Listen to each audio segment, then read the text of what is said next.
Okay, and you guys should be set to go. My apologies. It should be good. It sounded like it sounds like it was a little bit gravelly, but Yeah, anyway. it should smooth out. Okay. So anyway, I don't know where we left off, but I am here with the delightful and lovelies, Tanya and Alicia K. Or it's just AK, sorry. Just AK. You can hear us. Yay. So if you guys like stuck with us, I really appreciate it. That's awesome. Because we were obviously having some technical difficulties, but it's not a big deal. It's Friday night.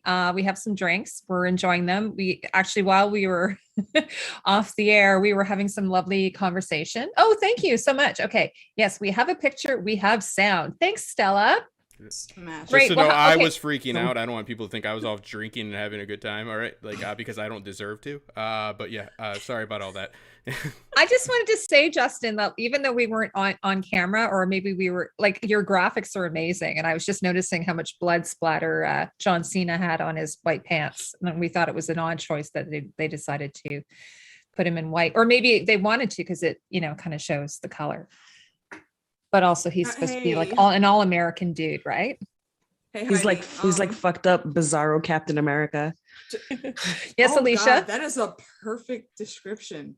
Well done. 10 points to Gryffindor for that. Yes. Actually, I don't know. You might be more Ravenclaw. Ravenclaw. Definitely Ravenclaw. Called it. You got me. Counting down as one. Okay, but before we do get back to the fun and shenanigans, though, I'm sure no one's going to see this, but I would love to share my support for the Ukraine and all those folks. And there's plenty in Russia as well that are innocent in all the fuck shit that dictator over there is doing. And my heart goes out to him. I just want to put that out there. Oh, that's really nice, Alicia. That is a very scary situation. Yeah. I really appreciate you saying that. But we do want to have a, we're going to try and have some fun and lighten the mood a little bit. It's been I was saying to my sister, on Tuesday, I said, I was so full of dread this week. So I don't know if it was something in me that was just making me feel that way.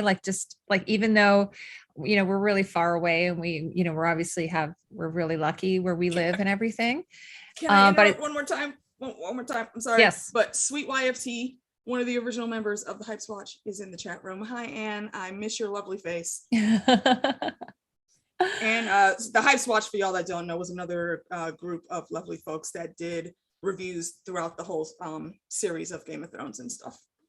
Awesome. Well, I'm really glad you're here. So thanks to everyone who stuck it out with us, and then hopefully some other people will come back in. But anyway, so if you missed it, Tanya, did you want to just say a quick hello about yourself? Because I think I don't think a lot of it got even captured. Do you want to just tell everyone who you are? Sure. I'm Tanya from 1000 Eyes on One podcast, and also our book club, Wine on an Empty Stomach. We cover lots of fantasy stuff, and our book club is all speculative fiction, just anything that we like. Our next book club is March 13th. We're reading the second book from the Broken Earth trilogy called The Obelisk Gate by N.K. Jemisin. And we recently covered The Wheel of Time. It's me and Nikki, and she was wonderful, but she's not here with us tonight. So yeah, that's what's going on with me. So, 1000 Eyes podcast. We're here on YouTube as well. I'd love Nikki to come on sometime. If maybe you would invite her or introduce us. Yeah, I swear our schedules never line up. Yeah. It's so hard. It'd be really fun though to do that. Yeah. Yeah. And Alicia, okay, so we're kind of starting from fresh here. Do you want to tell everybody a bit about yourself? I'm a weird random nerd that just loves nerd things. I don't know. We're all nerds, girl. I mean, we're here, right? Well, yeah, true. You got me. One of my old neighbors, one of my favorite neighbors that I've had, he told me one time that my superpower was getting people hooked on nerd shit. And I'm proud to say that even years and decades later, yeah, he's totally completely right. Got my my aunt and my cousins into The Wheel of Time, The Wisher, and just plenty of all the other cool things that we love. Like my aunt, she does not like horror or anything, but she sat and watched Lovecraft Country with us, which was really cool. So yeah, that's what I do. I find nerd things that I think are awesome, and I spread that all across the realm.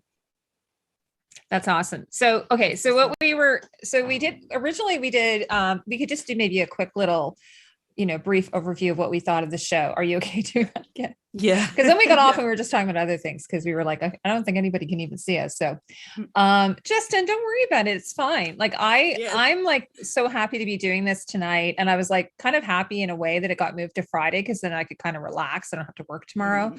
So this is sort of like a good time. So I just want everyone to have a nice time and, not have to worry about all the crazy things going on in this world right now. So, Alicia, why don't you start off and tell us a little bit what you thought about Peacemaker, just your first impressions of the series. First impressions was absolute hilarity, actually. Like we said earlier, that opening credit scene, it's so fitting for John Cena to have a show that opens like that. He's surprisingly a very good comedian. And that's not anything new. He's always been like that, even throughout his wrestling career, for those that did watch when he was big in that game. And the show itself has such interesting concepts. Like, it's somewhat Invasion of the Body Snatchers, but there's a whole bunch of layers there's so many layers to peel back and actually put into the story to get the full perspective. And I think it was very cleverly done. Like I said before, though, he's still a bit of a dick, but I can at least say I get it. I don't agree with a lot of his tactics, but I get it. Yeah, but as Tanya was saying, and I don't know if you guys had heard this earlier, that he's honest though. He's like super sincere, brutally honest. Mm-hmm. Yeah, he's really not politically sincere, correct. No, he's really sincere, but he's also really like kind of childish and naive and out of touch. Completely out of touch. What's the boy's name? I'm sorry, Dick and Tarly is what's coming into my head. I'm sorry, that's who he was initially. Freaking Dickon and him have the exact same issues, just on different levels. And it makes so much sense that they would be, the hero and the sidekick going through this whole misadventure they had. Yeah. I can't remember if we were like live yet when I said he's a fucked up Captain America. Yes. And that's such a perfect analogy. But yeah, now it's out there. So well, yeah, now it's out there. Like he's like fucked up Captain America with like the Nazi dad. Yeah. Because I find Captain America to also be very sincere and kind of naive. And then as you watch him like kind of understand the world he's in and have to kind of grow up, but it's like on such a completely different level. Bro, than the amount of times that I really do want to, punch Captain America in his pretty little chiseled face. Like, bro, come on, man. We're not in the 1930s anymore. I'm sorry. You gotta change your outlooks. Come on, I like you, but still, stop. It's not his fault though. Like you see, no, man, we're not gonna do that. Before we get into too much story, I just want to let everyone know there probably will be spoilers, just because, like we were saying earlier, and again, I don't know if this was on when we were live, but this is kind of, we're picking up on his character just at the end of Suicide Squad. So if you watch Suicide Squad, then it kind of picks up right after that. Stella says his name is Freddie Stroma. Thank you, Stella. Yeah. I appreciate that. Vigilante? Vigilante. Adrian Chase is Vigilante. He is hilarious. I love it. I love him. And I love that, like, he works in a restaurant or something, and he's a busser. A busser, which is and also a murderer, just casually. Yeah. The first time we see him, he's just sitting there in the corner staring very creepily at, and he's basically Cena, like, bro. he's Peacemaker's #1 fan, right? Yeah. Like which is why it's so creepy. It is creepy. Yeah. But I noticed that he, like, I don't know if it's intentional, but he almost kind of seems like he's on the spectrum. Like he doesn't really get like sarcasm and like, there's a lot of things like social cues he doesn't pick up on. There he is in his busboy outfit. He's wearing his, what do they call that? Like when you have buttons and stuff. Face. Your smile. What do they call that in Office Space when your flare? Oh, flare. Yeah. The buttons that you have to wear on your apron. Yeah. Oh, I forgot all about Office Space. Yeah, the flare. That makes me laugh. So it's kind of, and also, it's interesting because it's written by James Gunn. I think most of it's written by him. And James Gunn is like, a middle-aged, older white man. And so some of it I wonder is like, is this sort of James Gunn thinking this is probably what I might have said at some point, or, and then got in trouble, like someone calling someone sugar tits, or, any of those typical, like really older colloquial type things that people would have said back in the day. It was sweet cheeks. He thought sweet cheeks meant her face. Yeah. Bruh. And you're just like, what? Like, I know why that happened. Chubby cheeks. That's because he's the little brother, and sadly there was an accident and he lost his big brother. From the little bit that we've seen of the big brother, I think he would have been able to keep him on the right track and actually talk him about social cues.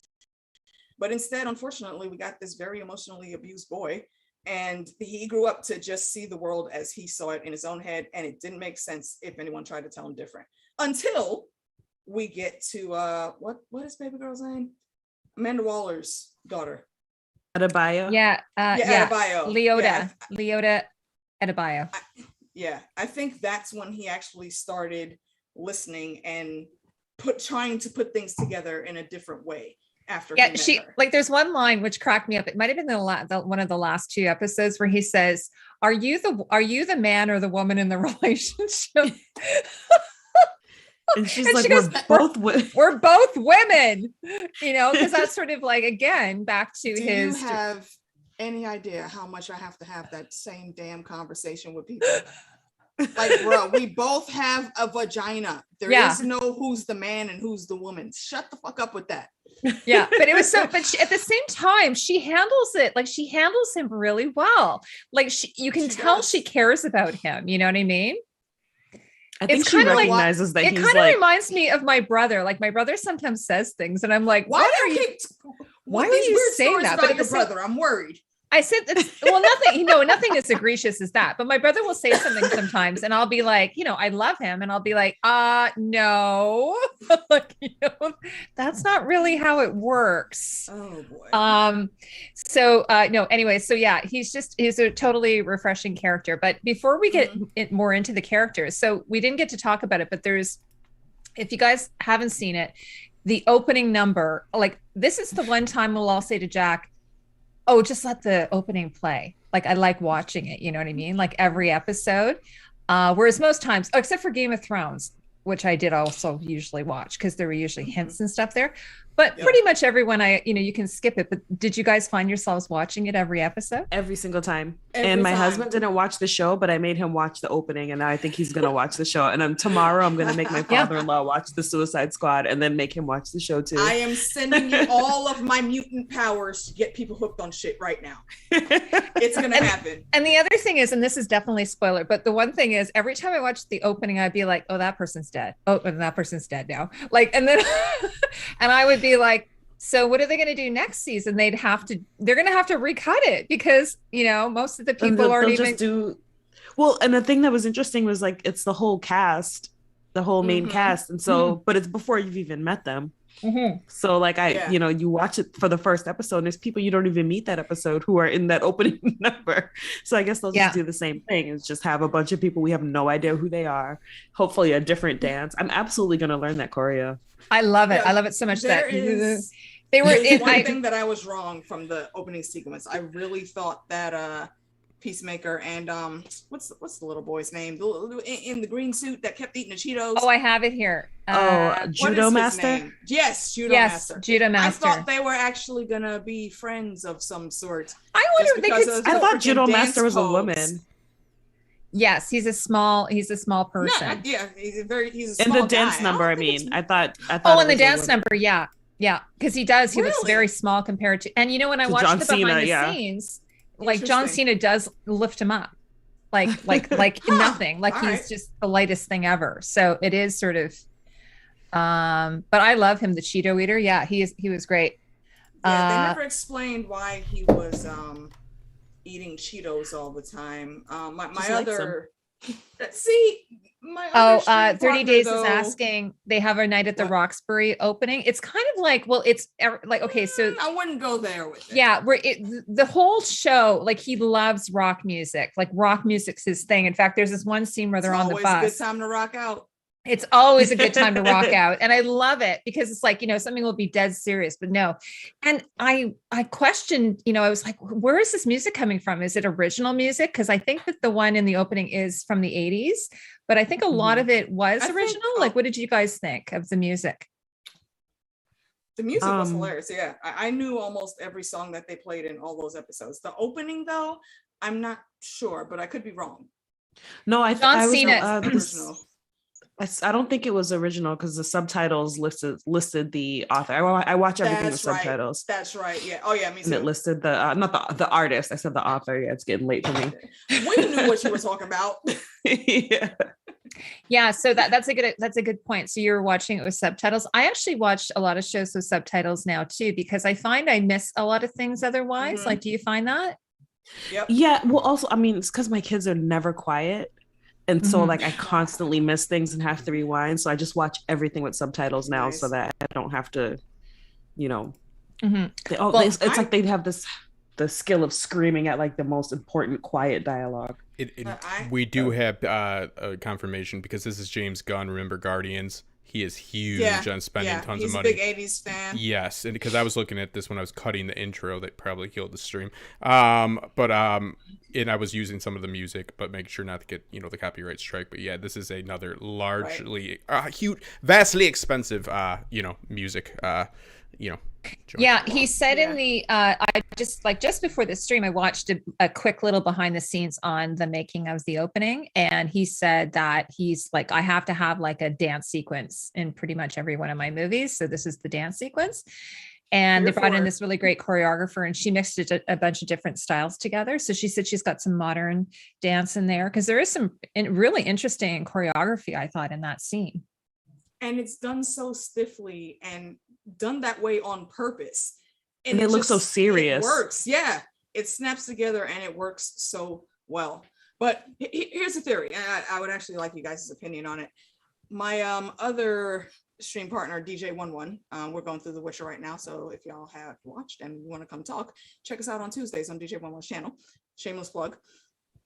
He thought that little guy kept eating those Cheetos because the butterflies couldn't handle the spice. So he could never be taken as a host by one of them. That's interesting. What do you think? I like that. Because they love, they're kind of like, they're like butterflies. They like syrup or sweet, sappy things, right? Yeah. So they make, so that kind of makes sense because Cheetos would be salty and savory. So that's a very good point. So we're all in agreement about the opening. We love it. All right. So, and the music, everyone loves the music. I kind of like, because I grew up listening more to pop music than I did, I'm an 80s girl, but I grew up listening. So I didn't know a lot of those songs. So I obviously was not in the metal scene, but I really enjoyed it. I thought it was really a blast. Yeah, I thought it was really fun. And it made sense to me that that's what what Peacemaker, the kind of music he'd like. Yeah. And would kind of still be stuck in what he was listening to as a kid, since he didn't seem to mature really. Yeah, exactly. Yeah, right. I think my favorite song that they used, and it was near closer to the end of the season, it was Home Sweet Home by Motley Crue. Oh yeah. I don't know if you've listened to that song before, but it just, first of all, you wouldn't expect Motley Crue to have a song that endearing, with it being so slow instead of heavy guitar and metal all the time. But it's a really powerful song. If you listen to the words, it kind of just makes your heart sing a little bit, and I think it brings you in more to understand Peacemaker and how and why he does the things he does. Oh, thank you so much, Jackie. What a sweet thing to say. She said we all look gorgeous. That's really sweet. By the way, I don't even think I said hello. Like, I was kind of all over the place. I wanted to say hello to everybody in the chat. So let me just kind of go back here. So 30 Days is here. Thanks, 30 Days. He always kind of keeps an eye on things. Stella Baxter's here. Sweet YFT, which is your friend, right? Yes. Jackie C says, hello, everybody. Also, Jackie, I did see that pic of the new hairdo. Shout out to you, girl. You're looking gorgeous. And Yeah. Anyways, if you guys are just joining us, what had happened earlier, we started the live stream at 9:00 and then we had some technical problems. So then we just restarted it. So if you're just joining us now, you didn't really miss much because we've only been talking maybe 15 minutes or something. All right. So now what about the story? Like I mean, James Gunn, I think, wrote most of it. And I think he wrote it and directed it. And he's kind of probably one of those people who has to do it all, right? So what did you guys think of it? I like the story a lot. After seeing Starro the Destroyer or Starro the Conqueror was the starfish. Yeah. Was the Conqueror? I can't remember. I think it was Conqueror.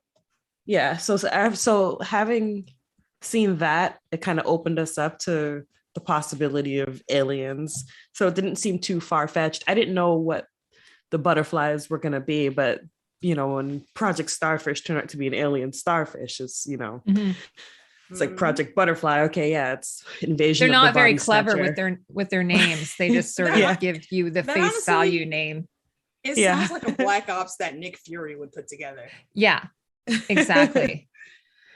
Yeah, it's funny too because the starfish thing, from the Suicide Squad, it seemed really ridiculous, but at the same time, it kind of worked. Like it wasn't like it just. I mean, if you storyboarded that would just be like that's really dumb. But for some reason, it actually kind of worked for me. I don't know. Well, it did seem really ridiculous, but if you watch any of the animated DC stuff, like it would fit perfectly in there. Mm-hmm. And I think once they kind of stopped being so dark and broody and so very realistic and kind of leaned into the camp, I think that's what made it a better watch. So like, yes, you have a giant starfish conqueror taking over a country and it's absolutely absurd, but it's also delightful and it's fun. And, we've had enough of the dark and the brooding and the way too grounded in reality. Like these are comic book movies. Like there's a polka dot man, like lean into it. Oh, and I loved him. Isn't it a squid in Watchmen as well? There's like a trope almost, isn't it? Like I've not seen a giant squid. It's like, I know starfish is technically different, but it's like kind of the same with the tentacles. Yeah. Absorbing a succubus. Yeah, like I was just watching something with it. Watchmen had it. A bunch of the aliens in was it Arrival? They look like they put their tentacles. Yes. Up. Yeah, a little bit different than a starfish. So a starfish is like more of like the Greyjoys. Yeah, well, yeah, they're Krakens. It's the least intimidating one. Yeah. I have to pause for a second. Sure, no problem. I'll be right back. Yeah, not a problem. And Alicia, did we lose you as well? I can just talk. Can you guys hear me? Yes, I can hear you. No. Okay, so that means it's just a video problem. Okay, sorry. Yeah, my minicam cut off and then all three of my screens just went blank. Sorry. Okay. Stella said it started slow but had a decent finish. The first 3 episodes were on the slow side, but then things gelled by the end of episode 8. Started off as a 3 and at a solid 8 for me. Well, I liked it right from the beginning. I thought it was really, really good. Because I basically, Jack and I watched the Suicide Squad and then we went right into it. So I didn't like pause or anything. So the momentum for me was still there.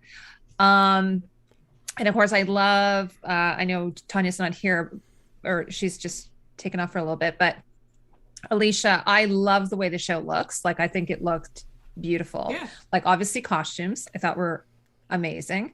I mean, these shows, I mean, they put a lot of love and care, I think, into the way these shows look. And James Gunn's really amazing with that type of thing as well. Obviously, Guardians of the Galaxy, same thing, looks amazing. So I love the style of it. I love his trailer. I thought that whole thing was amazing.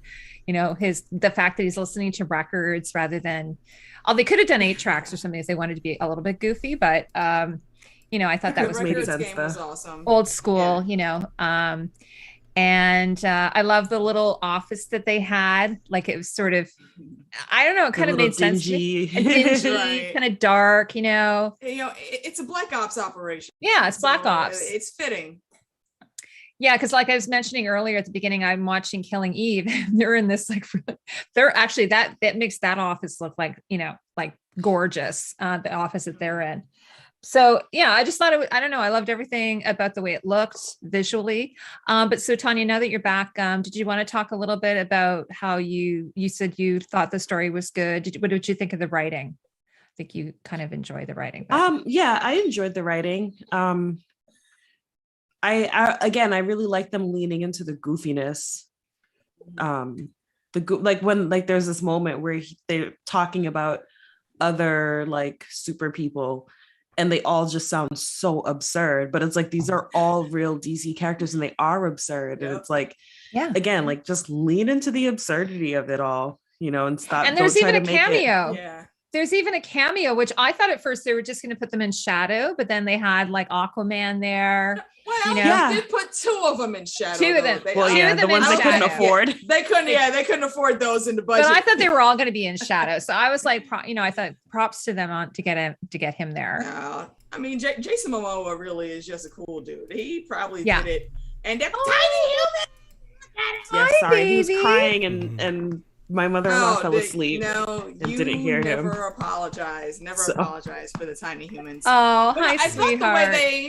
The way they put the team together kind of actually reminded me of the Netflix Defenders. Not freaking Loris. He can take his ass back to High Garden and stay. Oh no! I was not a fan of everybody else. I like Colleen. That's about it. Well, everyone that they're kind of all on the street level. Sorry, which show you're talking about? With Loris Terrell?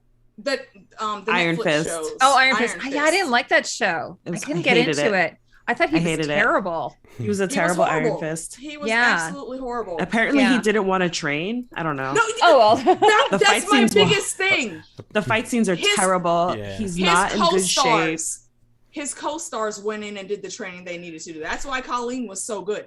I liked her character, Rosario Dawson. She was basically the catch-all for all of the Netflix shows. I'm pretty sure she was in Nick Cage. Even the little bit they gave her was great. Misty Knight. Yeah, no, she was great. I agree Loris with is you. the only one fucking up. Yeah, and he wasn't even like in good shape. Like he didn't even like work out. He was a yellow belt. He got a yellow belt. You know what I mean? He was doing his formations. It was a terrible. You mean first level? The worst. In karate's kind of stupid. So, like to begin with. The worst one was that first hallway scene. Everyone's fighting. Everyone's following their cues. They jump in where they need to jump in. But there's a very big sequence where you can tell he was about to go, but then he remembered it wasn't his turn yet, so he had to fall back. God. And okay, stay at High Garden, please. Don't ever come out of Westeros. We don't need to see you in anything else. Well, I think because he was a minor for character. What it's worth, I didn't like him as Loris either. So yeah, but he was a minor character, so it didn't really hurt the show or hurt the story so well. But yeah, I don't co-stars carried him. I don't think he's that great of an actor to be TBH. No. So I agree 100%. He looks good in a doublet though. I was gonna say though, for back to Peacemaker. Oh, you want to talk about Peacemaker? Yeah. How dare you? When he's like, why don't we call the Justice League? I was like, yeah, this does seem like a Justice League kind of problem. And so I thought it was really funny when they showed up. Well, some of them anyway showed up late. Yeah, no, some of the it was almost like a lot of tongue in cheek was going on there, right? Like, why were they late? Because if you they were all just doing other things, they were busy. Well, not the if timely you gotta contact the Justice League, you contact Batman. Yeah, but who's Batman at the moment? He gets everyone. Because Batman's in limbo. Yeah. They don't know which one it is. That's the only scene I saw was that, and I liked that Jason Momoa was it Ben Affleck? Is it Ben Affleck? No, well, it's Robert Pattinson. Yeah, freaking Cedric Diggory. Yeah, how much does what's his name? Christian Bale might weigh either 90 pounds or 400, depending on which role he's got right now. Because he's a psycho. You know what I mean? He's a method actor. Yeah. He's like, oh man, I got diabetes. They all got diabetes from that method acting. But yeah, that was the only scene I saw, and I thought it was really cool. Momoa showed up to like get a terrible joke thrown at him. I was like, that's a cool dude. That's a pretty cool dude right there. That's a dude you gotta admire. Yeah, he had to get in full costume like that. That's quite a lot of work just to do that one quick little cameo. Yeah, you have sex with fish cameo. Like, he did it for to be completely made fun of. Yeah, he did it for the culture, and that's the type of person he is. Okay, y'all want some hee-hees? I got you. One of my I thought that favorite was pretty scenes, I funny. don't know if what you guys thought about the scene, is when Vigilante goes into prison, like undercover kind of thing. Like that was like so awesome. He just walked up He was to the trying gang. so hard to get arrested. Oh my god, it was so great. I love he went it. through all Yeah. of that, and then it turned out he just had to, like punch one guy or something. Yeah. Yeah. And he goes in, and immediately he assesses the situation and starts shit talking. I'm like, you know what, Dick and Tarly, I appreciate you. You keep on doing what the hell you're doing. And like when he did like the history of rock and roll I think to it's the kind white of like what Tanya's supremacists. saying though. Like I think he's a little bit on the spectrum. Like it's like he doesn't He really know what absolutely real is. danger is, and he's not Yeah. really afraid of it. Like so, he Yep. just is like whatever, Yeah. Yeah. And he's just fearless. He's got this fearlessness because he's not really like compared to John Cena. He's kind of a small guy. I mean, I think he's somewhat A very muscular. tiny guy. I'm positive I outweigh him. Yeah, he's pretty small, and he's not as small as Judo Master, but Judo Master is obviously, got martial arts and stuff like that. So it's sort of like, it's almost like it's his attitude. It's his attitude that carries him more than his, And he knows himself. It's like you said, Well, go ahead, it's Tanya. not necessarily that he's like brave. It's that he just doesn't even recognize how grave the danger is. Yeah. Exactly. What is it? You better And be then he brave or also stupid. just genuinely enjoys killing. But no, yeah, He and then loves he's kind of a everything. homicidal maniac at the same time. He's a sociopath, Yeah. so it all fits him like a glove. Is that Yeah, the I story? really, Yeah. I'd Yeah, love to. pretty much. I mean, I'd love to know more about him. I really would love to know more about his backstory. Like, hopefully, they'll flesh him out more in the if they do a season 2, which I don't know. I I'm think glad- they are I'm doing. glad he lived. Me too. Yeah, Yeah. So there was a definitely. high kill list on this show. So does this take Yeah, place I think before he's the my events favorite of Suicide character. Squad? Or It's after? after, like After. pretty Oh, much immediately after. That seems problematic from a writing standpoint, but they get around that pretty easily Why? right away because he got killed, right? no, is it, that's There's- Suicide? in No, the no, he post-credit, doesn't. He's in the hospital. Oh, I Yeah. forgot getting shot in the neck doesn't kill you. I forgot. My bad. My bad. My bad. Yeah. It's John Cena. Just bro. another You think that Tuesday. they gonna send him I didn't out? see him at the hospital. You're right. I His did not neck see is- him. Yeah, there's Yeah. a post credit of him at the hospital. Yeah, that's post credit scenes have saved so many lives. Thank God for them. Little guy. Yeah, trying we to were make a watching cameo. You're not something wrong. We were watching something the other night, and they were like, "Oh, it was Shang-Chi." Oh, look There at were those 2 post-credit cheeks. scenes, I think, at the end of that. Peaky. There are. Yes. And Yeah. Tom Hardy lives in Peaky Blinders and he gets shot right in the face, but I bet he's not dead, even though like he should be dead without even a question. I'm Yeah. still I have not not watched Peaky convinced that Blinders. Stannis Baratheon's dead. I still think he's alive. It's just because he's the rightful king and we want him to be alive. I don't want to get into Well, it. no, I just never want to- saw him No. killed. Oh, I just love him. Nikki's still holding out hope for the Blackfish. I hope she watches this. look, I mean, I'm saying though, the clues and the breadcrumbs are there. If we don't see a dead body, Yeah. I'm That's just what I saying. mean. That's what I mean. We never saw him. Like I didn't get the closure. And it's the Blackfish. He very well could have got away. He Just saying. just didn't fight all that But- well. He was talking shit to Jamie, and then he got whooped on because he's old as Yeah. hell too. He's like, "Oh, this is embarrassing. Don't put it on screen." Yeah, Jackie says that John Cena's neck is too thick for a bullet to do anything more than a Absolutely. scratch. He did the Yep. thing where the bullet goes through the bullet. Maybe Yeah. that dampened the bullet. I don't know. Steroids? Is that steroids? No, Is that steroids? Idris Elba did that. That wasn't. Yeah. his Oh, character. yeah, That yeah. wasn't Peacemaker's character. Okay. He's trying to make a cameo, so I'm just gonna go ahead and Hi. stand up. Hello, my Hi. friend. Hi. Oh, look at those lovely big He's such a eyes. cutie. He sees He's the like, light, "Wait, so who he's are like you Yeah. people. climbing. I me feel to like he knows get I up, messed the so. stream up earlier, and I just feel like he knows. Oh, Yeah. stop it, young He man. knows. You're He should know too. fine. You're right. You're right. He's He like, knows. wait, mom, no, don't turn me around. There's people on the screen. Why He's, are they Oh, hi, using it's the sweetheart. light that's making him crazy. He wants to see it so bad. Yeah. He's Um, adorable. So we sort of talked about Peacemaker. We talked a bit about Vigilante. But do you want to talk about Leota Adebayo? Do you want to talk a bit about Daniel Yeah. Brooks? Who, I of mean, course, Interesting to find out that Waller has a daughter. Has yes. kids. Okay, so that's who Tasty is. Yes. Okay. Yes, that's who Tasty I know. is. So I said to my husband, "It's Tasty." I know. I'm sorry. That's I know where's Tasty. Yeah. Yeah. No, I said that to him. I said, "Tasty's on this." Wow, that's awesome. Okay, wait, And hold on. Who is Tasty? Explain that, please. Or- she's From from Orange is the New Black. Yeah. Oh, yeah. I only Yeah. watched like the first 2 seasons of I watched 2 more and then stopped. You know what? I really love her dancing in the opening because she's so like serious. Like Yeah. they were talking about again Yeah. behind the scenes, like how people are like super serious doing this dance move. And she said she thought it was really cool because you get to see people of different ages, different body types, like doing this style of dance. It's so true. You know, Hold on. Okay, was she the chick? I don't know if y'all remember specific scenes or not, but was she the chick that was with what's her name? Sasha something or other? Usay. It sounds like they were Pusey, talking right? about, Pusey. you know, quote unquote, like talking black and talking white, and they just did like a whole back and forth spiel to somebody like, yeah, we could talk like that if we wanted to, but no, we're not gonna because we're realer than that. I think that seems like people that say they're realer the aren't scene is playing in my head, so I think that's her. It's just But, like, okay, I got it. Sorry. Yeah, they had the relationship there, so that makes sense.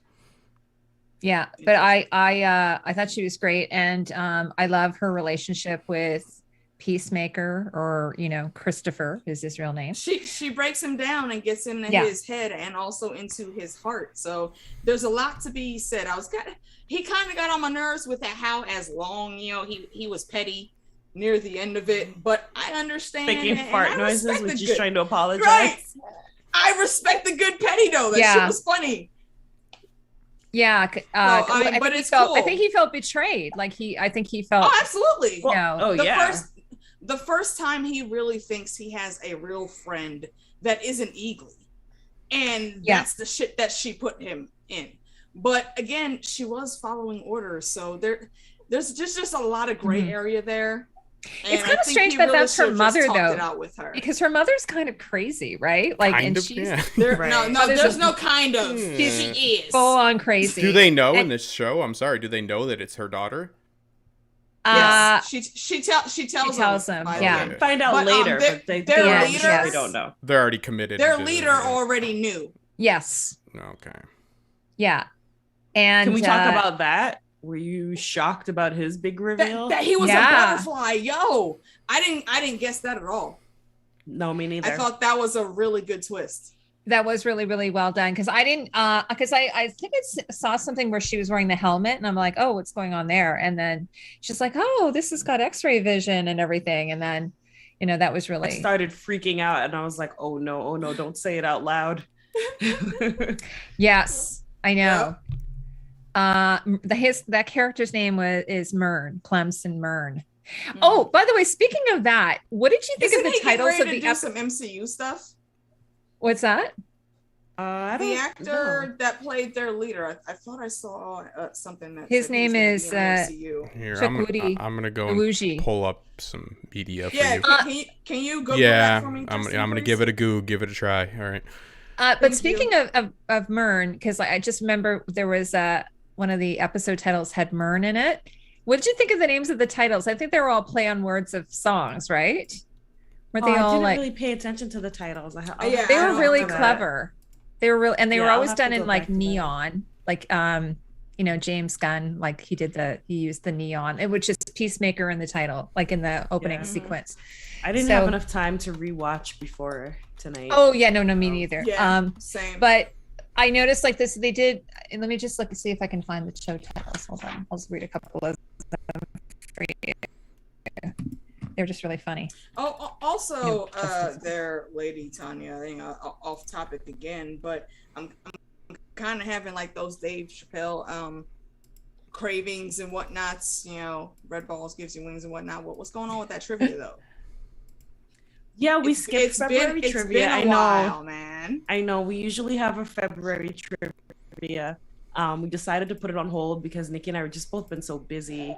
And we haven't taken a break from the podcast or from trivia since I had the baby. No, you haven't. Yeah, very sure. Like we literally did book club 3 weeks after I had the baby, and then we just kept going. And I was just so tired, and her schedule was actually really bad this month, so it kind of worked out to like just not do trivia. Yeah, but we'll be back. She was working on a bunch of stuff. Oh, okay. No, I was just gonna say, so the one with Mern is episode 6, Mern After Reading, but they had like Stop Dragging My Heart Around. You know, it's cow or never. Yeah. You know, so he did all these like really kind of cheesy play on words. Better Goff Dead. Best Friends for Never, A Whole New World, but Yeah, I world. do remember some of them.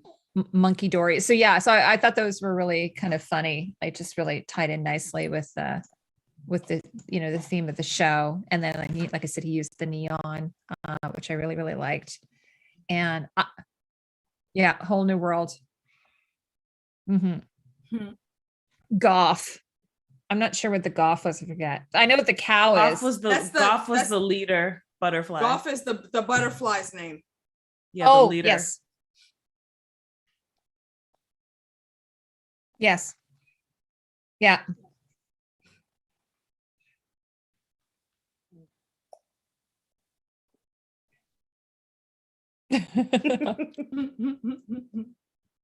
Yeah. It's cow or never. Can we talk about the cow? Mm-hmm. Can we talk about the cow? Yeah, let's talk about the cow. Yo, why is that thing disgusted named a cow?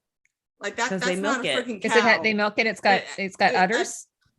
I don't care. No, it's still not fitting. It absolutely disgusted You know what I was gonna say? A lot of this reminded me of Bikini Bottom in some ways. Like, for instance, oh my god, like that when they had fucking perfect. Yeah, when they go down, they miss the bus and they're down in the weird place where all the creatures are just giving sounds for speech. That fits so perfectly. Yeah, but even like it reminded me, like, when they have like when we were talking about earlier in the Suicide Squad, when they all have the starfish on their heads, it reminded me of Plankton, with the chum buckets on their heads, and then they're all like they're walking around like drones kind of thing. It kind of reminded me of that. And then that thing reminded me like of a jellyfish, like, one of the jellyfish in Bikini Bottom sort of thing. Like one of the giant ones that, that zaps. No. Yeah. So I wonder if maybe James Gunn watched a lot of SpongeBob. I mean, that's possible. All the starfish. I think how just huge and gelatinous it was. Yeah. I mean, obviously it's from those big eyes, planet. those big black eyes. And all of like I don't know if they were mouths or noses, whatever, all over in between the eyes too. No, pineapples, I don't want it. No.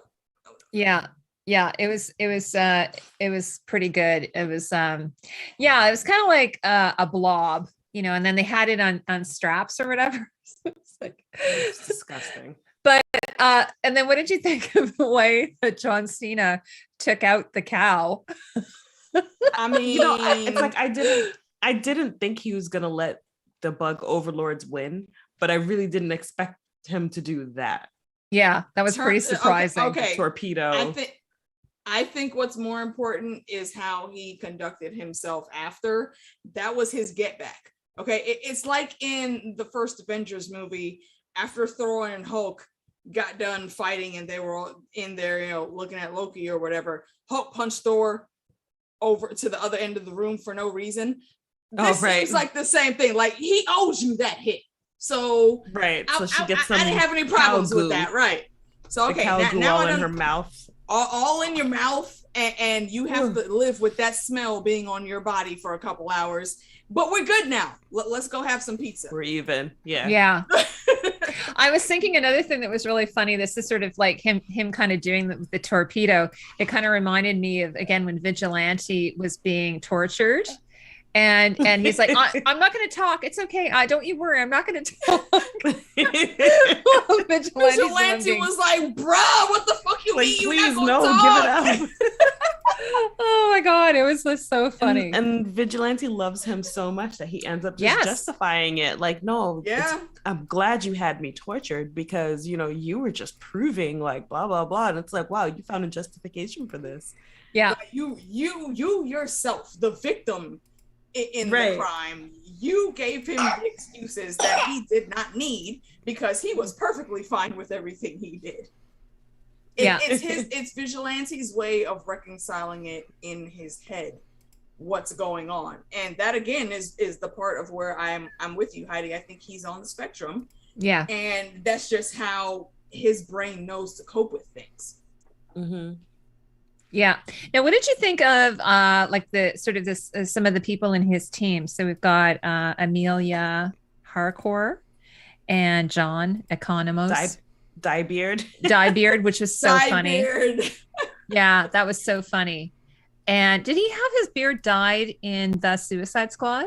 Like, No, it was remember? all the way brown in the Suicide Squad because I did go back and then watch he's it growing again. it out. Yeah. Yeah. And Wait, then, you know, he says because he doesn't keep up with the roots. Yeah, they're in Yeah, Suicide him Squad. and Harcourt. She got a Oh, shit. haircut and he grew I his need to beard go back out. and watch that. Bullshit. Okay. Yeah, because her sort of thing is she hit her boss over the head or whatever with the chair, right? She knocked out her boss. Golf club. The golf club, yes. Sorry. Mhm. And so Okay. basically this is why they have this job, I believe, is because It's punishment. Punishment, yeah. That's So, right. That's right. That's There's right. Dyebeard. Yeah. Okay. I remember that. Yeah, I thought he was great. And his glasses are really great. There he I mean, is. and honestly, for Dyebeard, from where he started out in the season to how he ended, I think this mission was kind of a blessing for him because it made him realize he could do things that he never thought he'd ever be doing. Right. He was a Yeah. pencil pusher. Oh yeah, Yeah. for sure. But then at the end, what really got me is there's this whole firefight that goes on. Amanda Waller's daughter, she actually goes in wrecking shop.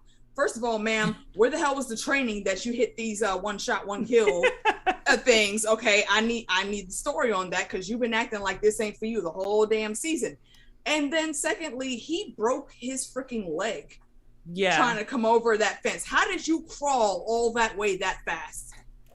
I would have Yeah, well, that if was- I broke my leg like that. Yeah, that was a little I bit would not ridiculous. have moved at all. No, me ugh. neither. Just blacked out. I'd just be No, yeah. unconscious. No, that was a little bit ridiculous. No, there were definitely some scenes like that where you're like, okay, that doesn't make any sense at all. Like I was kind of like, one of the things I was just thinking about earlier is how is it that his father, who is like the Peacemaker's father, who's obviously clearly like, I mean, a massive Terminator. Yeah, how is it possible that he has enough science understanding to be able to develop the suits and the helmets and things like that? Because like he comes across like, you know, he's like your typical redneck racist. Because You hate know, is a it's great motivator. I guess. Well, no, Yeah. it's a common misconception that racists are just just Yeah, Or they just hate. not, yeah, exactly. They're not? Well, okay, No, this is a like lot of them are actually very smart. They're just also Have y'all- extremely racist. Yeah, it'd be better if they were dumber. Yeah, yeah. Yeah, it's Like, easier. It's Tanya- easier to be like, oh, they're just idiots, but like, Yeah. no, like they're No, they they're can not. be calculating and brilliant. But he wasn't and- like yeah. he wasn't like, you know, a sophisticated racist. He was like pretty like What is you a know, sophisticated okay, racist? but you- like a Richard Exactly. Spencer You don't or have to something. be quote unquote sophisticated. Like Tanya, I'm sure you've seen the movie, but Justin and Heidi, Higher Learning is the perfect example of what was going on with Peacemaker's dad. Okay, there's people in that movie that are white supremacists that want to make plans to where they have, you know, doctors, people in politics like senators and presidents and whatnot to be with their organization, and that was the goal. Where I mean, Remy, look at like character Remy Nazi was scientists. concerned. Yeah, exactly. Look at like Nazi scientists. Like Exactly. they're obviously like huge bigots, but they're also Obviously. brilliant scientists. So it's like one Yeah. isn't. Yeah, You we know. we split them with Russia after the war. Yeah, we kept them around. So, Yeah, we And share that's exactly. We bullshit. share. Yeah. And look where we are now. Yeah, it's shameful. Yeah, but I guess Yeah. I was thinking like Yeah, just because in he's terms kind of of like he seems like a hillbilly. a hillbilly. That Mm. exactly. Yeah. He's Yep. like, you know, he's a redneck. And He and is the so most redneck of all the rednecks. like if he was sort of like a mastermind, you know, what do you call it? Evil mastermind. I could see that. But he's not. He's just like, you know, like you say, he's a redneck. He's like he reminds me of somebody out of True Blood. Like he's kind of lives in with Well, the, you know, just with like, the you know, cat it could people. be- Or actually, like, if I were to- he? Did he live with the cat people in True Blood? Oh, the kitty cat Yeah. people? That was a very sexy situation though. Nuh-uh. But I mean, his situation could. I mean, the actor. Yeah, the character, the White Dragon, his situation could really simply be that he was someone brilliant who couldn't afford college. You know, exactly. In his ignorance and then and his it hate. adds to the yeah. racism. It blames it on like affirmative I mean, action or something. You know, right, and yeah, then it he- feeds into it. So like, you know, it really, because he was a hillbilly. It did look like they were poor. So it really could be that he was brilliant and just couldn't afford school, but still have all this skill and, you know, was able to learn things in order to be able to have this like quantum workroom. Like that's insane. That's like Pym level, you know, science. No, it's not Pym. He has the whole ass freaking TARDIS in that damn room. It does. It's true, right? Like he's got an extension on the back of the house or something. Did y'all ever watch? Well, it was like a Warehouse 13. Something, another room. What show was that? Warehouse 13. It used to yes, come on yes, the I've seen channel. it. Okay, do you remember how big the actual freaking library was when you go in? That's what Peacemaker's dad had in his house. Yeah, so it wasn't that he wasn't smart or intelligent. He probably could have actually afforded to go to college. He could have got so many different scholarships and probably had a full ride. I think he just didn't want to because he wants to have his boots on the ground so he can. He didn't want to be with the namby-pamby liberals. Yeah, exactly. Turn your kids gay and. Well, look at universities, all of the New World Order or something. What do they say about the Unabomber? Thank God he was a mathematician and not a biologist or like a chemist, right? Like, you know what I mean? Like, because he went to Harvard. What's his name? Krasinski. Is that the name? Yeah. Because a favorable like outcome for why you failed in life is rarely to somebody's own self my fault, right? So that's where that hate comes from. It's much easier to be like, well, this has to be somebody else's fault. You know what I mean? Like, yeah. And that's the vibe that Peacemaker's dad has been giving off from the beginning. He put those boys in a backyard bare knuckle fight. And it's a common thing. That was what we saw was not the first time that happened. They've been doing that for a long time, but for whatever reason, the last shot that Cena hit his brother with that time put him in a very traumatic state, and he had a seizure and died. And what's the first thing that the freaking Terminator did? Blamed him for the bullshit happening that he set up. Right, not the bare knuckle fight he set up, but that one kid died. It's just you killed your brother. You know what that actually reminded me of though? Have you ever seen oh crap, what is it called? With John C. Reilly, it's like a spoof of like Ray. And, that's God. He is in every movie ever. By the way, Walk Hard. Yeah, but John C. Reilly. Walking Hard. Walk Hard. Yeah, the Dewey Cox story. The Dewey Cox story. Oh yes. When the dad is like, the wrong kid died. That's what. By the way, I just want to say that Robert Patrick, who played the White Dragon, he was in True Blood. He played Alcide's dad. And you know what? I actually need to go back and watch True Blood. So he's a werewolf. He was So that's maybe why I was thinking he was like a hillbilly kind of guy. Because is that Lewis Hertham then? Is that Lewis Hertham you're talking about? His character is Jackson Hervaux on True Blood. No, Robert Patrick. You know, he's in the Terminator too. He's the killer in Terminator 2. T-1000. He's got the arm that kind of. I love True Blood. I can't go back and watch it because I don't know how appropriately ashamed I should be. And it's going to be good. I don't ever want to know because I loved it a lot. We should do it. Okay, wait, hold on. Question, real quick. Tanya, you've never seen the show at all?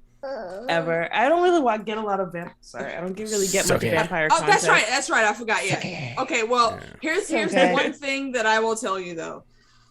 Get on the YouTubes and search for Lafayette hamburger scene.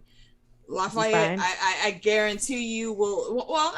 Actually, he is very attractive. Rest in peace to the actor, though. Sadly. Oh yeah, but it's basically him working at a diner in that town, and somebody's complaining about the hamburger. I know that scene. I've seen it before. I have seen that. Lafayette, and he takes up the guy with the hair wrap. Yes. Watch Lafayette.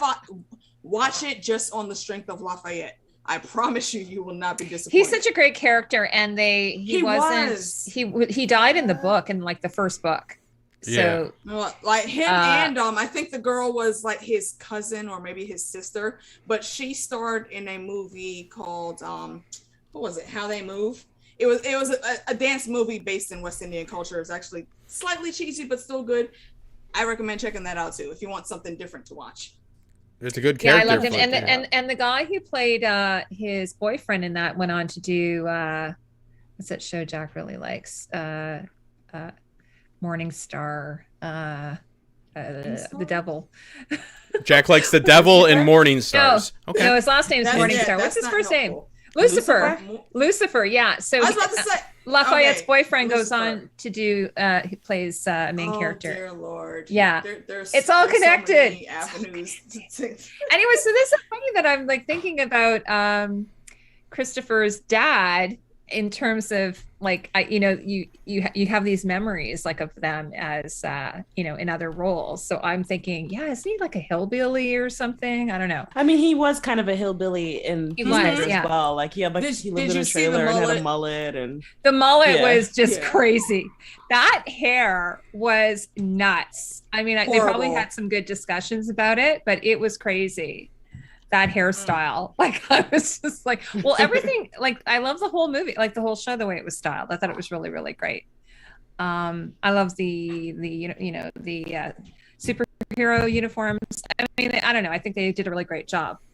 As you mentioned, the Suicide Squad was so much better than the original. The original was like cringe, as my kids would say. Yeah. I mean, I couldn't even. I wanted to rewatch it to give it another chance, and I couldn't even bring myself to do it. You can't. Yeah, it's funny because the costume design on the first one was done by Kate Hawley, who's doing the new Lord of the Rings show. Nice. I love her designs, but I hated what's her name's costume in the first one. I freaking hated it. Harley I thought Quinn? It was so. What, Harley? Harley Quinn. I hated it. I thought it was so trashy and sexist. I know, but I hated it. That is kind of exactly her. You just but Temptress, the antagonist. Wait until you see Poison Ivy. But Temptress, the VFX on her was a mess. The way they shot her.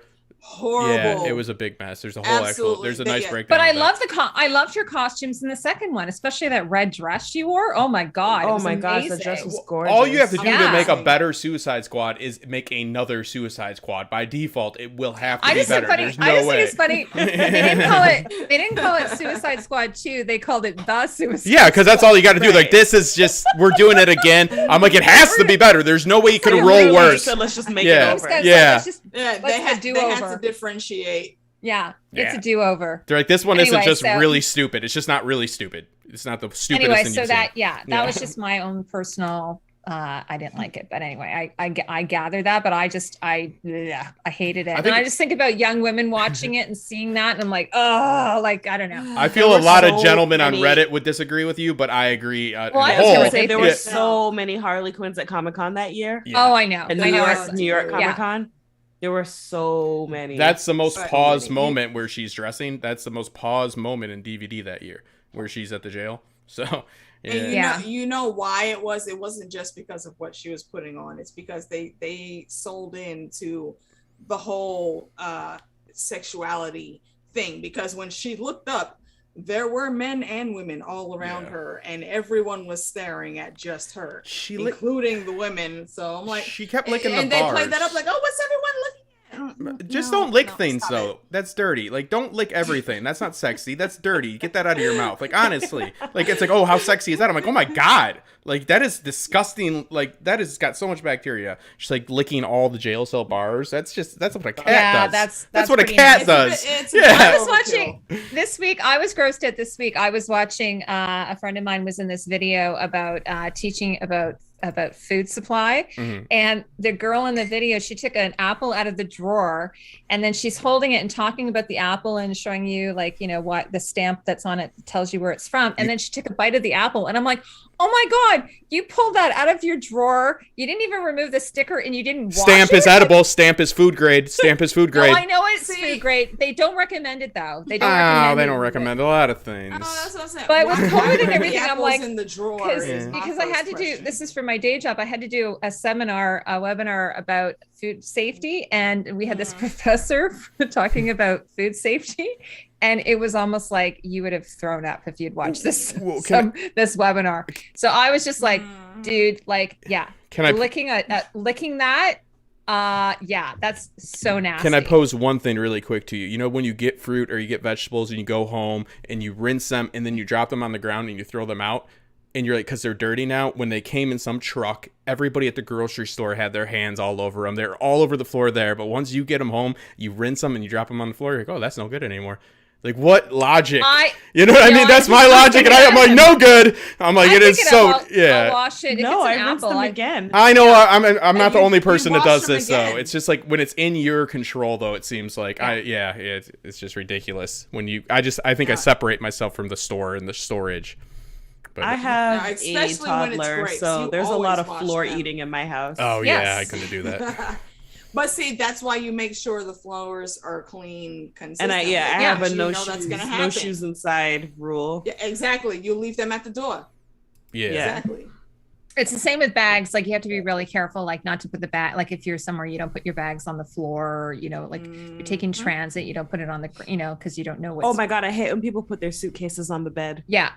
Oh my God, yeah. So they're here. We're totally going off a tangent. You know what? If I'm going somewhere that I actually need to be at a hotel, I will make sure to get a double bedroom because I don't like leaving my stuff on the floor. But I know I'm only. But usually they have those things you put at the foot of the bed. Yeah, the stand. Sometimes they have those stands. Yeah, my mother-in-law has those for her house. Because they have a big house and they get a lot of visitors, and each bedroom has like one of those suitcase stands. That's such a great idea. Yeah, that's a really good idea. And then they collapse. I don't think I've ever seen that at a hotel. Yeah, they collapse. You can tuck them away. And then you can put them away. That's such a great idea. Yeah, they get visitors all the time. So she has like all these suitcase stands in each bedroom. Ooh, how the better life lives. Yeah, I don't know. I've never seen that either. Yeah, la-di-da. Yeah, I thought that was for praying. All right. Yeah. Hold on, Justin. Are you still trying that in the guest soap? The hookup? What? The hookup? I said, are you still trying to get the hookup and be taken care of? Oh my God, yeah. Wants to be a kept man. Yeah, I just need that. Wait, remind me, who was it? It was Jack. I think I told you that Jack wants to be a kept man. My husband. No. I wish me and Jack could keep each other. We'd be good. It was from my New Year's stream. I think. Oh, it was Elamar's mom. You wanted Elamar's mom. I don't want to bring up any of that, but that'd be fair enough to anybody. I'll marry a 401k. Yeah, but continue on, ladies, before I incriminate myself and lose my job. All right. Yeah, but that is a real thing. That is a real thing. I want that. Yeah, I mean, if you want that backstory, you can go watch my New Year's Eve. Or why make it a backstory? If you have money, let's make it your story. All right. Oh, So speaking of subtitles, I'm watching our live stream with subtitles. It's really weird. Yeah, they don't do the best job. Anyway, I was gonna say Justin has a picture up actually of Christopher and his dad's. You can see Christopher dad's hair there. Oh, his terrible. Oh my gosh! Remember? So his banter. Oh, sorry, Alicia. I didn't want to interrupt. No. Go ahead. I was gonna say his racist banter with Detective Song. I was like, first of all, it was so wildly offensive that I couldn't stop laughing. Yeah. And I was texting my friend, like, how can racism be this hilarious? Because the things he was saying were just so off the wall. And then like the things she was saying back, like when you switch it, you realize like how, like when he's using all these Asian stereotypes. And so she just started calling him random white guys. And it's like, when you switch it, you see how absurd it really is. And I was in hysterics. I was laughing so hard. And then I felt bad because I'm like, I should not be laughing this hard at like violent racism. But like, it was just ridiculous. No. It wasn't even like clever. He said like ching chong chickadee chopsticks. It's like, what the fuck? That's not even that's clever in any way. And that's why it was so funny. I don't know if you guys know like All in the Family, which is probably like, of course, James Gunn probably watched that. It was kind of Archie Bunker. 80s kids. It was Archie Bunker, except more angry. Right. And the thing is, I did not realize how racist that was until I got to my adult years. So with All in the Family, the idea was it was supposed to be to like make fun of Archie Bunker and how racist he is. Yeah. But then like racists related to it and like liked the racism. And they didn't get that it was like making fun of Archie Bunker. Yeah. Like one of the jokes that stayed with me like all through my childhood is when his daughter is dating this Jamaican guy who's a Rasta, and obviously you guys don't know, my dad is a Rasta. Mm-hmm. And one of the things he says when the guy comes up to dinner, he's like, Edith, have you been picking broccoli by the train tracks again? Because it's like the stereotype of like Rastas not bathing and like smelling bad. And it was horrible. But literally since, I don't even remember what year that aired, I have been telling people they smell like train track broccoli ever since then. And no one ever gets what I'm talking. I don't even remember that. I remember the one where Sammy Davis Jr. kisses him. I remember that. Like that was like, you know, that had never been done, I think, in television. And it was just so funny. And it was funny because I had never, like, you know, I just thought that Carol O'Connor, who played Archie Bunker, talked like that until, you know, I saw him in an interview or playing another character. And then I realized, oh my God, he's putting that whole, actually, both of them were. They both were putting on those accents. Mm-hmm. So, but my dad, you know, my dad explained to me that it was satire. So because I didn't understand. But I mean, a lot of like racists didn't get it was satire. Because when they look in them, they look in a mirror and they don't realize the joke that they see, so they're not going to realize it, you know, there either. You get what I mean? The joke is on that. Yeah, because they look at themselves every day and think that's pretty sweet, and then they look at that and they're like, that's pretty cool too. Yeah, it's just ridiculous. They're like, oh, cool, they made a character. Oh yeah, somebody for me to root for. All right. But if you ever hear me say that if you ever hear me tell someone they smell like train track broccoli, that's where I got it from. Nobody ever gets I thought that was fancy broccoli. I thought that was the good broccoli. Honestly, I was like, damn, I'm the fancy broccoli. I'm always around saying really good. You know, I always go around saying parallel for that, Tanya, is what? Damn it, I don't remember the girl's name, but Staten Island. Oh, that's all you gotta say, Staten Island. The city we became. What is it? The city we became. Yeah. Yeah. That feels like everything that supports her being. Yeah, definitely. If you have not read The City We Became by N.K. Jemisin, who is like me and Nikki, is one of our favorite writers, we covered that for our book club too. So shameless plug there. What is it called? I'm sorry. The City We Became. Okay. Basically, it's about cities that come alive or they're like born and they have to name a human as its avatar to defend it. Oh, wow. That sounds really fascinating. It's becoming born, but because of the way New York City is, there's an avatar that is the city as a whole. 6 avatars. And then there's each borough has its own avatar. And there's an invading city that wants to take over. So this is a social commentary on like. And it's also a little bit an eldritch horror as well. And kind of a play on H.P. Lovecraft. Yeah. Like kind of a nod to H.P. Lovecraft. So it's got like a real horror aspect. That's cool. Yeah, it's got a real horror aspect, but it's also fitting because he was such a racist as well. Oh yeah. Yeah, especially with the character of Staten Island, she somewhat embodies that, unfortunately, because of her father. But I'm hoping, fingers crossed, that she gets past that and she starts taking more traits of her mom and getting the fuck off the island and integrated into the city. If you live in New York City, like the idea that Staten Island is like the possible holdout for the invading like. Nazis, because like if they bring in like neo-Nazis and like all this stuff, and it's so it's a really cool story though. You meet other cities like Detroit. They just can't get a job. Like I'm from Detroit. It's just like you just can't get a job. That's it. The city just can't get a job. It sucks. I'm gonna put the link in the chat. I like that. That sounds cool. Tanya, that sounds really good. Podcast. Holy shit! Such a good story. Celebrity. Oh, I am that King McKay himself. King McKay is in the chat room. Hi, King McKay. How are you? It's been forever since I've seen you, man. He did a good video. I just wanted to let you know I started watching what do you call it? What's the name of the show? I just started watching it last night. The Gilded Age. Yeah. I'm gonna start that because everyone keeps telling me to watch it. I have to go. Okay, what happened was someone told me to King McKay told me to watch it, and then my sister's watching it, so she's like, "Oh yeah, you'll love it. The costumes are really, really great." But anyway, so last night, but I was kind of tired. I started watching it last night, and I fell asleep. Oh, that's because But you're I don't new money. That's because you're so new money. I can't deal Yeah. with it. So, yeah. Anyways, but it's a lot, obviously it's a lot like Downton Abbey, or a lot like Upstairs, Downstairs, that type of thing. So, except it takes place in New York. Okay. So, And I mean, not to be rude, but we totally been off topic for like 15 minutes now. Yes. But appreciate Okay. us getting back to Peacemaker. Okay, let's get back to late. Peacemaker. And I'm important that too. I apologize, y'all. The baby's awake. I know Baby he's doesn't want to wide go to awake. sleep and now. Look at his little smile. Oh my God, I've never seen him smile. He's so We have cute. an extra guest, everybody. Okay, so let's talk about all right, we talked a little bit about the judo master. I thought he was a really fun character. He was hilarious. Like, Yeah, the he Cheetos was. thing was really funny. He was kind of like a nice And- foil I found for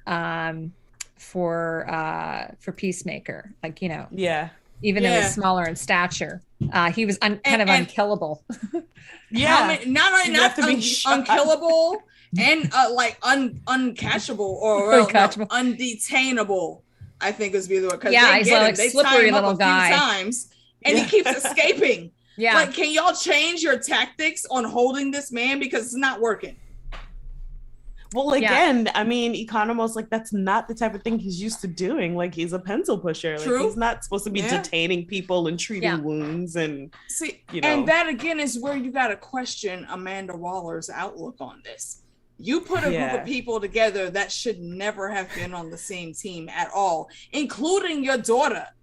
Like, what the hell were you thinking when you thought about this shit? Look at his smile. Yeah, and did she know that she knew that Myrn had the butterfly in him, didn't she? Well, Did she? She has No, the loneliest never- Christmas parties ever. She We're kills never everybody all the told time. that. Oh, Myrn never told her. Okay, because I was saying that No, because she that obviously didn't would have know. put her daughter No, at risk. I don't think anybody knew about Myrn except for what's the blonde chick's name? Amelia. Harcourt Yeah. figured it out Harcourt, after the yeah. explosion. Yeah. Right. Yes. Figured out yes. at the explosion. Yeah. So she knew. But yeah, but that's like very late in the game. Right. That yeah, was when they were at the nobody knew. senator's house and they tried to blow up that Yeah. wall. Mm-hmm. What did you think of her character, by the way, Harcourt? I don't think we've talked about her.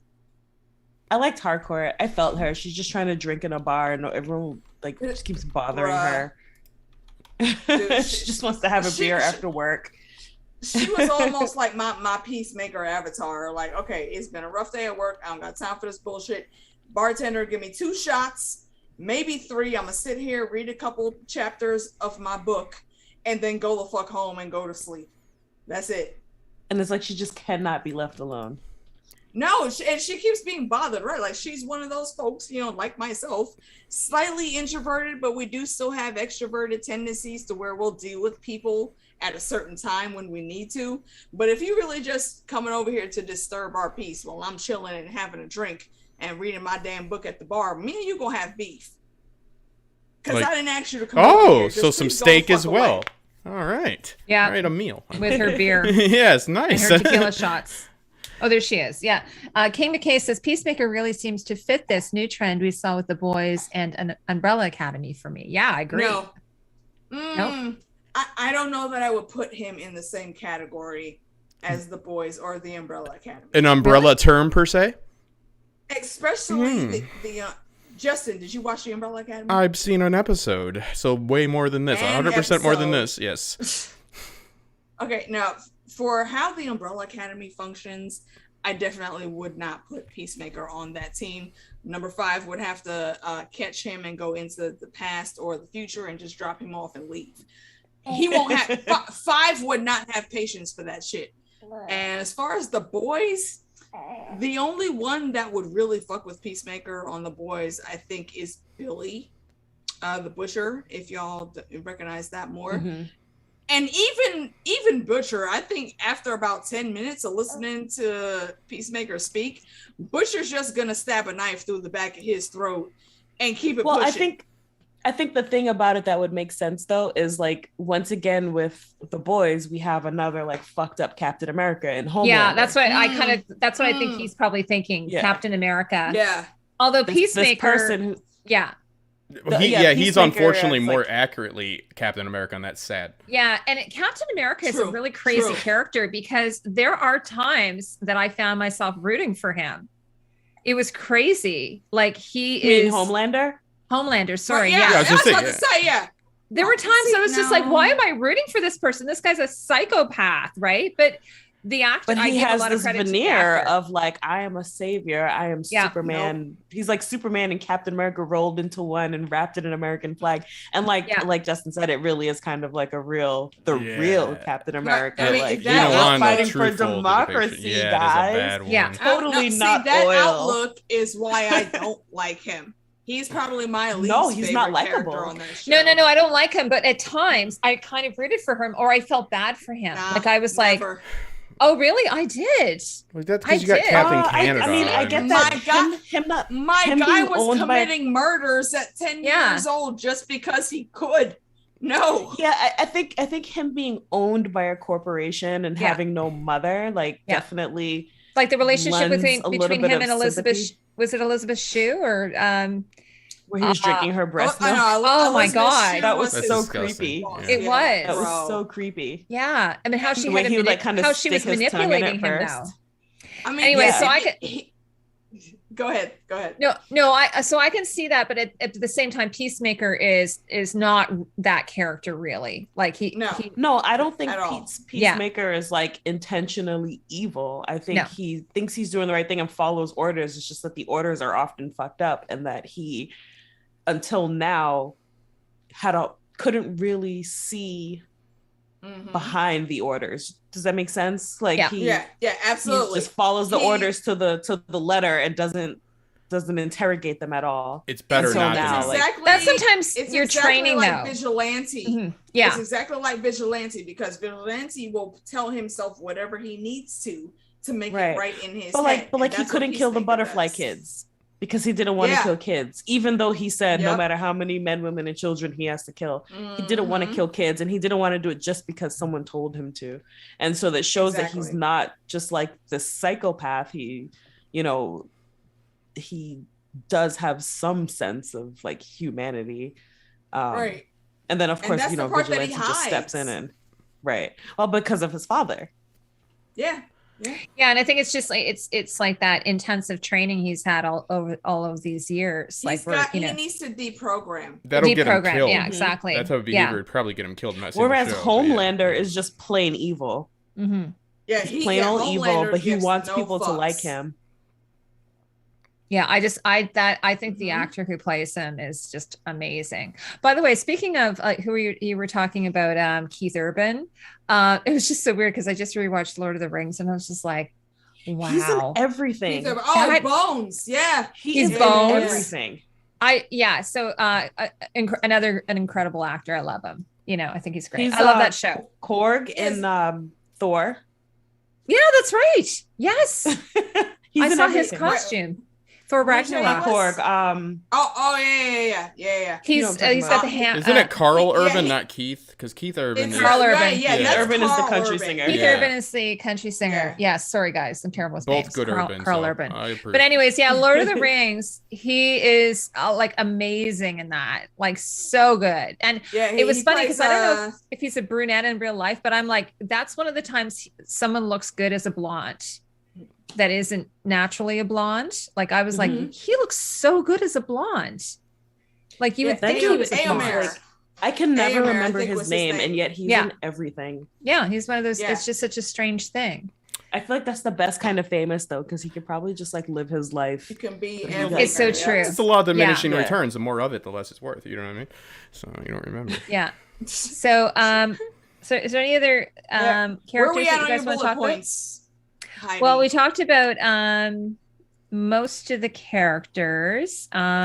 We didn't talk about Annie Chang, or sorry, Sophie Song and Larry. So they're the two cops, kind of like the two, like the Mulder and the Smolder yeah, I and got them. Mulder, Yeah, who get taken over, and then she sort of becomes like the main butterfly, kind of like the main agent, like running the show, the one that gets all the racist slurs from the dad, right? Isn't that the guy from the movie where he has to kill his roommate? right? He's the crazy one. He's one of those actors again that is in so many different things. Like he's one of those he's the one. character actors. Wait, Justin, who are you talking about? Okay, I'm sorry. It's just it's that film where they figure out that if your roommate dies in college, that you get like A's or something. It's like a 2000. Oh, this is him. Yeah. He's the crazy Okay. one. I'm pretty sure. Sorry. Was he just like go start killing roommates or something? No. Like the idea is like if your roommate kills himself in college, then you get like passed for the semester and all your courses because you've of gone like, through traumatic traumatic stress. Yeah, so They what just they automatically do, give you an because A. they're smart fellas, is they try to get their roommate to kill themselves because they're very ethical and moral and they want to do well rather in than life. killing him. And then how's it go? It's I don't know. It's less rapey than 80s college movies, so I guess that's slightly better. I don't know. It's not great. He said less rapey. Well, Oh, it can only be slightly less. Revenge of the Nerds doesn't hit the same as an Bro. adult. No, Yeah. never did. Okay, Well- hold on. Tanya, I know Nikki talked to you about the drink and drag thing that she thought up. Yes. I think we need to put that on the list because I'm still Revenge of the mad Nerds. that when I saw that in my younger years, I was rooting for Lewis because he was finally about to get the girl. And then I grew up and watched again in my adult years. I was like, what the fuck are you doing, dude? She don't know that's you fucking filthy McNasty. Yeah, but somebody else was mean to them at one point, so they get away with doing anything. It's okay. I don't Yeah. give a fuck. No, That's no, like- we That's need how to life talk works. about this. I know how. My Heidi, childhood trauma needs yeah. to be addressed. But they were nerds. They were treated by we have nerds this by a small idea. group. We You have have this this idea idea about of doing a drink and drag because I started it was like a couple years ago. I had started this thread on Twitter talking about Dumbledore and how Hogwarts needs to be shut down, And I am and that here for the Dumbledore is fucking really the Dumbledore villain. talk. and Bruh. it like just turned into this huge thing where like a whole bunch of people just completely dragged Dumbledore to hell. And so we've Because been he talking about ain't doing shit. a possible. We've been talking about doing a drink and drag where we just That sounds like fun. have some. Yeah, so maybe you can join Let's us. do We'll it. we're I blowing want up to. different. We need to get this. We have to popping, dress because up as Nikki- in Harry Potter costumes. Well, we're so far we have Harry Potter, we have I got Sex my in the scarf. City because we're gonna Oh. drink and drag Carrie. Oh my she's God. a terrible friend. Did you watch that bullshit? I season haven't they watched just them gave just us? like that. I haven't watched it. I wasn't really that into Sex in the City. I watched some of it. and Oh, I can't recognized watch that it. Carrie I'm is a sorry, I terrible cannot friend. watch that. Mm. And you know what's really weird? I was I going to tell don't you blame you. today. There was an article that came out.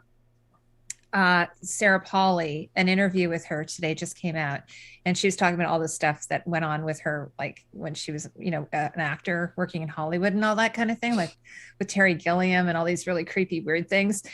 And the weirdest thing is that she was doing a movie based on, this is what was really weird about it.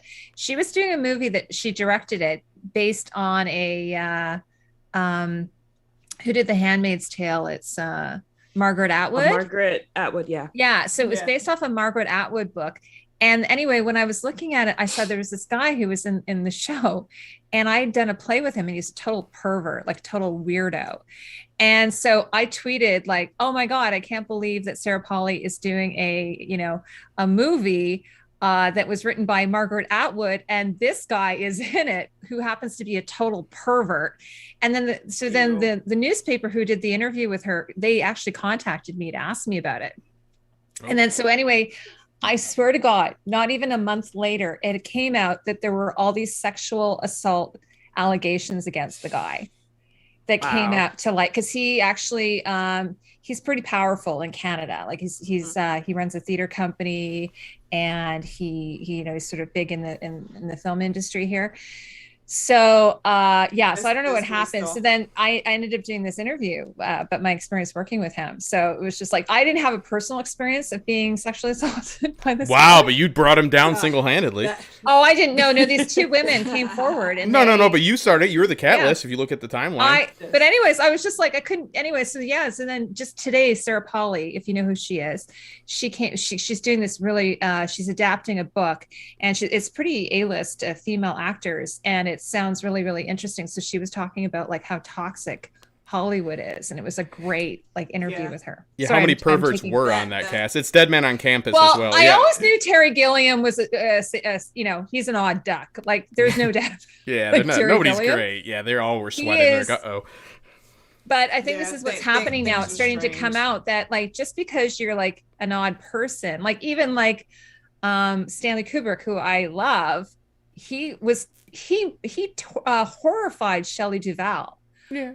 He was a Yeah. psychopath, though. I've read about that. Yeah, he was awful to remember her. that. And so I think it's starting to come out now, like how directors and producers and so on behave, and all these things are coming to light, like Josh Whedon and all that kind of thing. Well, I think it's more just people are going to find out about it, so they need to stop because of the consequences. It's like, hey, yeah, people are talking now. So he also freaked out Stephen King. If you can freak out Stephen King, you might be doing something odd. Oh, who's Stanley Kubrick? Yeah. Now you might need to go to Azkaban if you can freak out. The Stephen lore is King. that during The Shining, he was calling and waking Stephen King up in the middle of the night. But here's my theory on this. That would have meant Stephen King was sleeping in the 80s, which I find that hard to believe. He was doing a hell of a lot of drugs. He did all the coke. You're right. All the coke. Drank a lot. Yeah. He drank a lot, though. I'm not Oh, debating. yeah. You're right. Well, you yeah. have That'll put you to He had sleep. to. Yeah, he Well, had if to. you were writing those kinds of books, you probably wouldn't be sleeping either. Well, yeah, he writes 2 on the way to lunch under her pen name. Maybe. Yeah. Yeah. I mean, but now Tanya, though, what I was saying is like, and Nikki was like, you know what? Ask Tanya why she calls Dumbledore Fumbledore, and then she was like, wait, no, save it for when we start doing the recordings and The we'll drink and get drag? into it. Yes. Yeah, Heidi, if you're interested, you should I join will us for sure. I'd drink, love to. for drink and drag, and we'll just Absolutely. completely trash Hogwarts and how it's like a school Yeah. that needs to lose its accreditation and Never, Yeah, never let's read take it any the of down. that. magical I foster still- care system. I still totally love McGonagall, but I have a She's the lot best. of issues with that whole staff. That school's so ghetto. Yeah. It was just ridiculous. Well, it's a Bruh. magical school. I've never They seen were it, right? It's a they magical were school. literally the ghetto school of the wizarding world. Oh, yeah, you don't Like you ghetto see wizards. Durmstrang, and what's the other one? What's the girls' school? Yeah, the one that Floor went to. Shit. With the giantess and her horses that Yeah, only drink wait, single malt wait, scotch. Give me two Those minutes. schools had this. Right, why are your funding. horses? Why are your Drinking horses single malt drinking scotch? single malt scotch? That I shit mean- is expensive.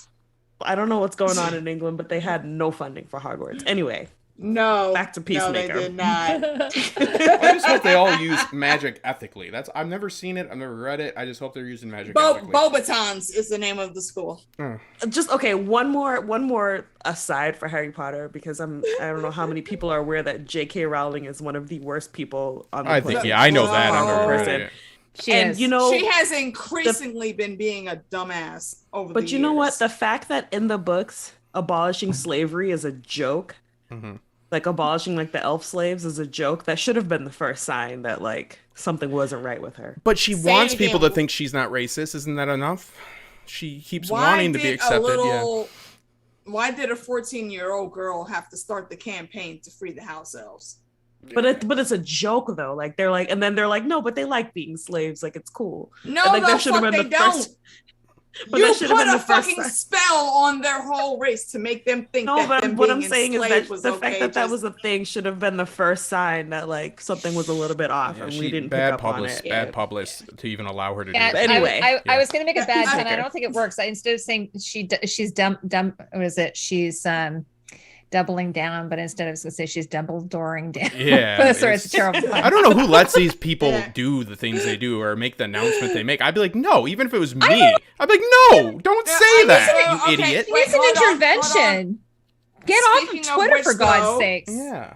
Yes, let's get off of the Twitter threads and get back to Peacemaker. I'm sure the folks are no. waiting. Yeah. No. Sorry, well, I think y'all. we're- We go we're- on tangents. I don't think we apologize. we're wrapping up anyway. I'm almost out of my drink. I'm trying I what's to your finished. next- My bottle is empty. I didn't Yeah. drink the whole bottle Oh just no. now, but Oh Yeah. no. no, I didn't drink That's the whole have- bottle now. But Where's the I baby have gone? this Where'd the tiny, baby tiny go? little bit. my mother-in-law Did woke you up and miss when realized she was walked missing. off screen? Well, Well, I didn't my even mother- know. My When did she mother-in-law woke come? up and realized he was missing because he was crying. That's why I Aw. left before he was crying. And Aw. she was asleep and didn't hear him. And so I went and got him. And I didn't want to wake her up. But she woke up and then realized the baby was missing and came looking for him. So she has him now. Well, I was just gonna say that to is everybody- sound grandparenting.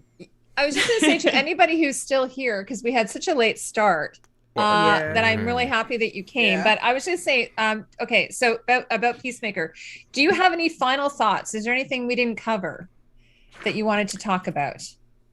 We should say before we. say goodbye? The ending, I think. The ending, yeah. Yeah. Yeah, I because, mean, you know, there was a message there that we didn't really talk about at all. Yeah. Go ahead. Get into it. I mean, because so the bug overlords essentially, they're like, you guys are. It's like, I mean, it was a critique on climate change and how we're all ignoring it, like the Don't Look Up movie. If you guys watch Don't Look Up, it felt very much like that, like this commentary on like we're destroying our planet, and they're like, we've already destroyed ours. Like, please learn from our mistakes. But then it's also like, okay, but you guys don't get to be like bug overlords who steal bodies to do it. Like, that's kind of not cool, guys. So it's like, do we stop the bug overlords, but we haven't addressed the issue they were trying to solve either. Mm-hmm. Were they going to solve it? They were trying to. That's why they were taking over politicians and things so that they could change policy in order to, not that's the thing destroy that the planet like me. they did their own. That's what confused me. They said that when they did the math, they said they could survive there because they brought the cow with them for food. Yeah. But they said they would only last another 100 years. Yeah. How is that really viable for you to even be doing what you're doing? You need to look at the bigger picture. I don't have kids. That works for that equation. But I think the plan was they know they're specifically only going to survive another 100 years, but they also didn't want to watch another planet die, and they saw our planet following all of the things that they had done to kill their planet, and so that's what they were trying to end it. But then it's like those movies where when you have like the sentient AI, where it's like they finally realize the only way to save the world is to kill all the humans. It's the same thing. Like that might have been their answer to the whole thing. Like was it the day the Earth stood still, where they come to Earth and they say, unless you solve this problem. The problem is us, so like they have to solve it unless you figure it out. Rarely good. We're gonna destroy all of you. So I mean, there's a possibility they, But isn't that like a bad baseball team that lost in their league coming to our place and teaching us how to play baseball? I mean, as a human being, I think that Peacemaker made the right choice. What did he do? I didn't see it. So he killed them. He killed the cow. Their food source. Yeah. He killed the cow and he killed the and most of the butterflies were killed as well. Yeah. Yep. So he destroyed their food source, which cows emit a lot of greenhouse gas. At the end of the day they were murdering people and taking over their bodies. Right. Invasion of the body snatchers. So that's still wrong. When politicians usually just murder people. Yeah, so that is slightly worse. I mean, so technically, because even if the butterfly leaves the body, the body is done. Like it's just dead. Yeah, because it's symbiotic or whatever. So, I mean, pretty much as soon as that thing climbs into your mouth and up to your brain and cuts you're dead. Those nerves right at the neck. Mm-hmm. You're done. Yeah. So they're basically murdering people in order to inhabit their bodies. Pretty much. Yeah. And honestly, Peacemaker, he stayed true to what he felt was right, because while he did kill the body of that host, he allowed the butterfly to still live, and that was the final shot. Yeah, because that's the other thing. The butterfly, Eagly, and Ghost Daddy. Mm-hmm. Yeah. Oh, we didn't talk about Eagly, by the way. Eagly, which is the name of the eagle. That was the funniest thing. I loved Eagly. Eagly has attitude, and being a kid that grew up in Brooklyn, now fucks with that shit. So I am not mad at his petty at all. When they had Eagly take the helmet and told him where to bring it, and they thought he would listen, and he did something else. So that was so funny to me, and it reminded me. So like, here at my in-laws' house, the kitchen has like all like hidden appliances and things. So like you have to open, the trash is in a drawer, the dishwasher's a drawer, the microwave's a drawer, like everything's a drawer. And so my son all week has been throwing trash in the dishwasher because he didn't know which drawer is the trash. Yeah. And so first he was throwing all the trash in the dishwasher. Yeah. And then he was throwing trash the food warmer, like there's like a little warmer drawer next to the oven. He would start throwing trash in there, and it was like he just starts opening one a drawer, man's trash is another man's toaster oven type deal. Right. Yeah. And so when that's what when he was doing that, it made me think of Eagly. Like, yes, Eagly, like go take this helmet, drop it on that building, and Eagly just flies into the woods and lets it go. And it's like, Yeah. Well, I guess I think up until that point, all of us thought, okay, they do actually communicate. I didn't think Eagly was gonna listen. Yeah, they probably have like crows have some intelligence. I don't know, but I really think Eagly is just petty as fuck. Well, the thing that I hear about this series is it does have feels and it does have heart. So how much, I guess that'd be my final question. Like, how much heart would I expect to have in this? It's a fun show, but I hear it's actually got a lot of heart. The gun hits it. I think so. Yeah, to be able to get through all of those antics, I think you have to have an extra strong heart, and you have to be able to just have that drive to punch through and complete the mission. Even with all the hookups, like Amanda Waller's daughter being undercover, and not only having the shit to deal with the squad, but also having to deal with her wife, who is sexy as hell, and I'm glad that she was in that role. How funny was it when she was doing the slideshow and it's like a pussy pic? I was like, you know what? We're finding new ways to have intimacy. Oh my goodness. And look, that's real talk though. For anyone that may ever question that scene, that's real fucking talk. A lot of times, us Rainbow kids, we just got to get it in where we can get it in, and shit happens. I'm sorry, but yeah. That's a real thing. It was like in the cloud and made it into the slideshow. I thought that was so funny. Yeah, exactly. I love actually how their characters, like all of them as characters, they all grow and develop, quite a bit in just they all episodes. Do that together. Yeah, they do it together.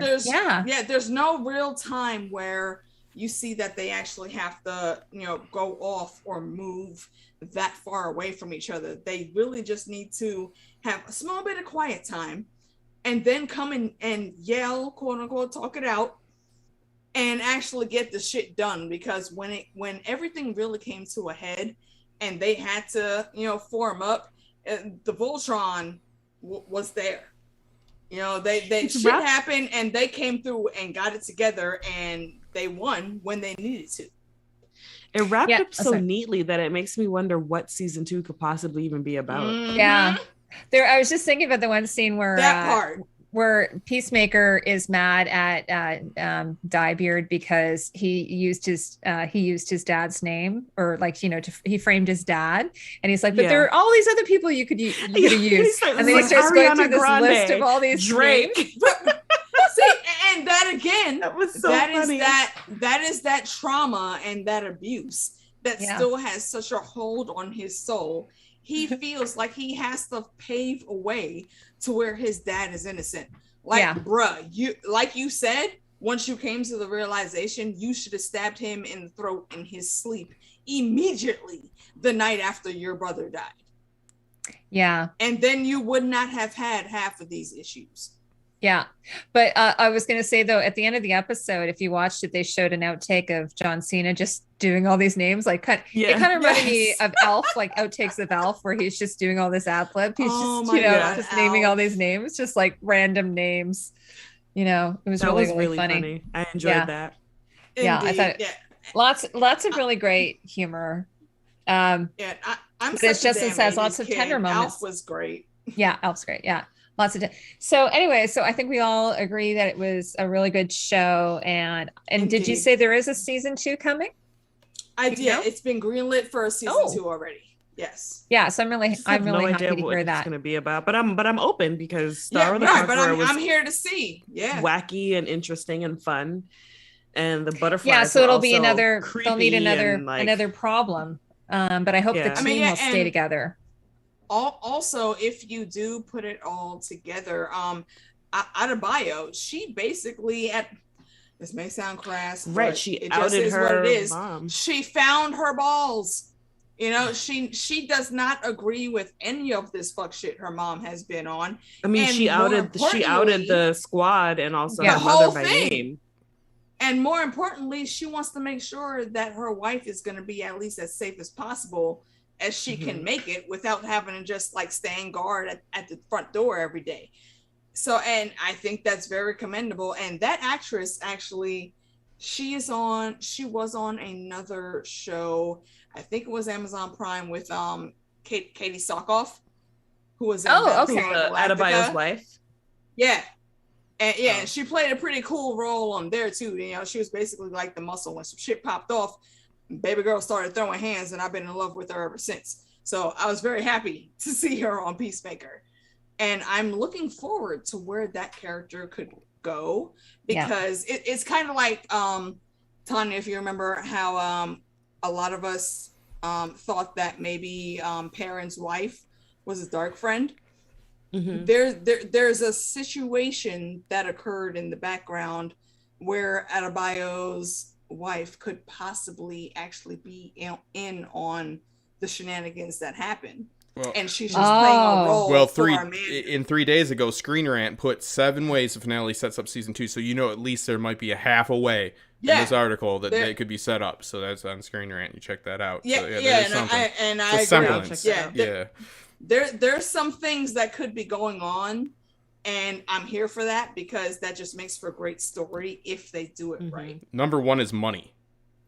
Money is a big thing. Yeah, money. They like that. Yeah, because you saw they were staying at a hotel. They didn't even have enough money in the bank to just go get an apartment. So there's a lot of things that could go wrong. That's how you know Amanda Waller is so trifling. You couldn't put her up somewhere. Oh, she kills everybody. You don't work with her. I worked with her at McDonald's. She shot everybody, man. Bad deal. You know what? There's one thing that when it comes to Amanda Waller that I think I disagree with, and it's only because of the actresses they chose. When, back in the day when like Smallville started getting hot and they started bringing in Aquaman and all of like the teenage versions of the DCU heavy hitters, Pam Grier is who played Amanda Waller. I would have loved to see her come back for the DCEU. And that's no Jackie shade Brown, to right? That's Jackie Brown. Viola. And that's no shade to Viola at all. I love her. She's a great actress, but I really would have loved to see how Pam Grier would have put the little spin on that, because she's the only reason I even started watching Smallville again. Will she be in her 60s shit was now? Too dumb. She'd be in her 60s. Okay, it's Foxy Brown though. Okay? Foxy Brown, yeah. Guarantee. She's look, born in 49. Some folk may not like that I'm about to say it, but black she's 71. Like that. I'm saying Pam Grier is still sexy as fuck. Exactly, she's still sexy as hell.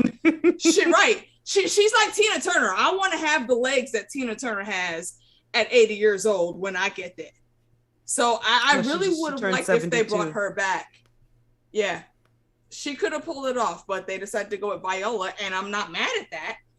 I just think there's a different direction they could have went to, and we could have got some different perspectives on how that character was played.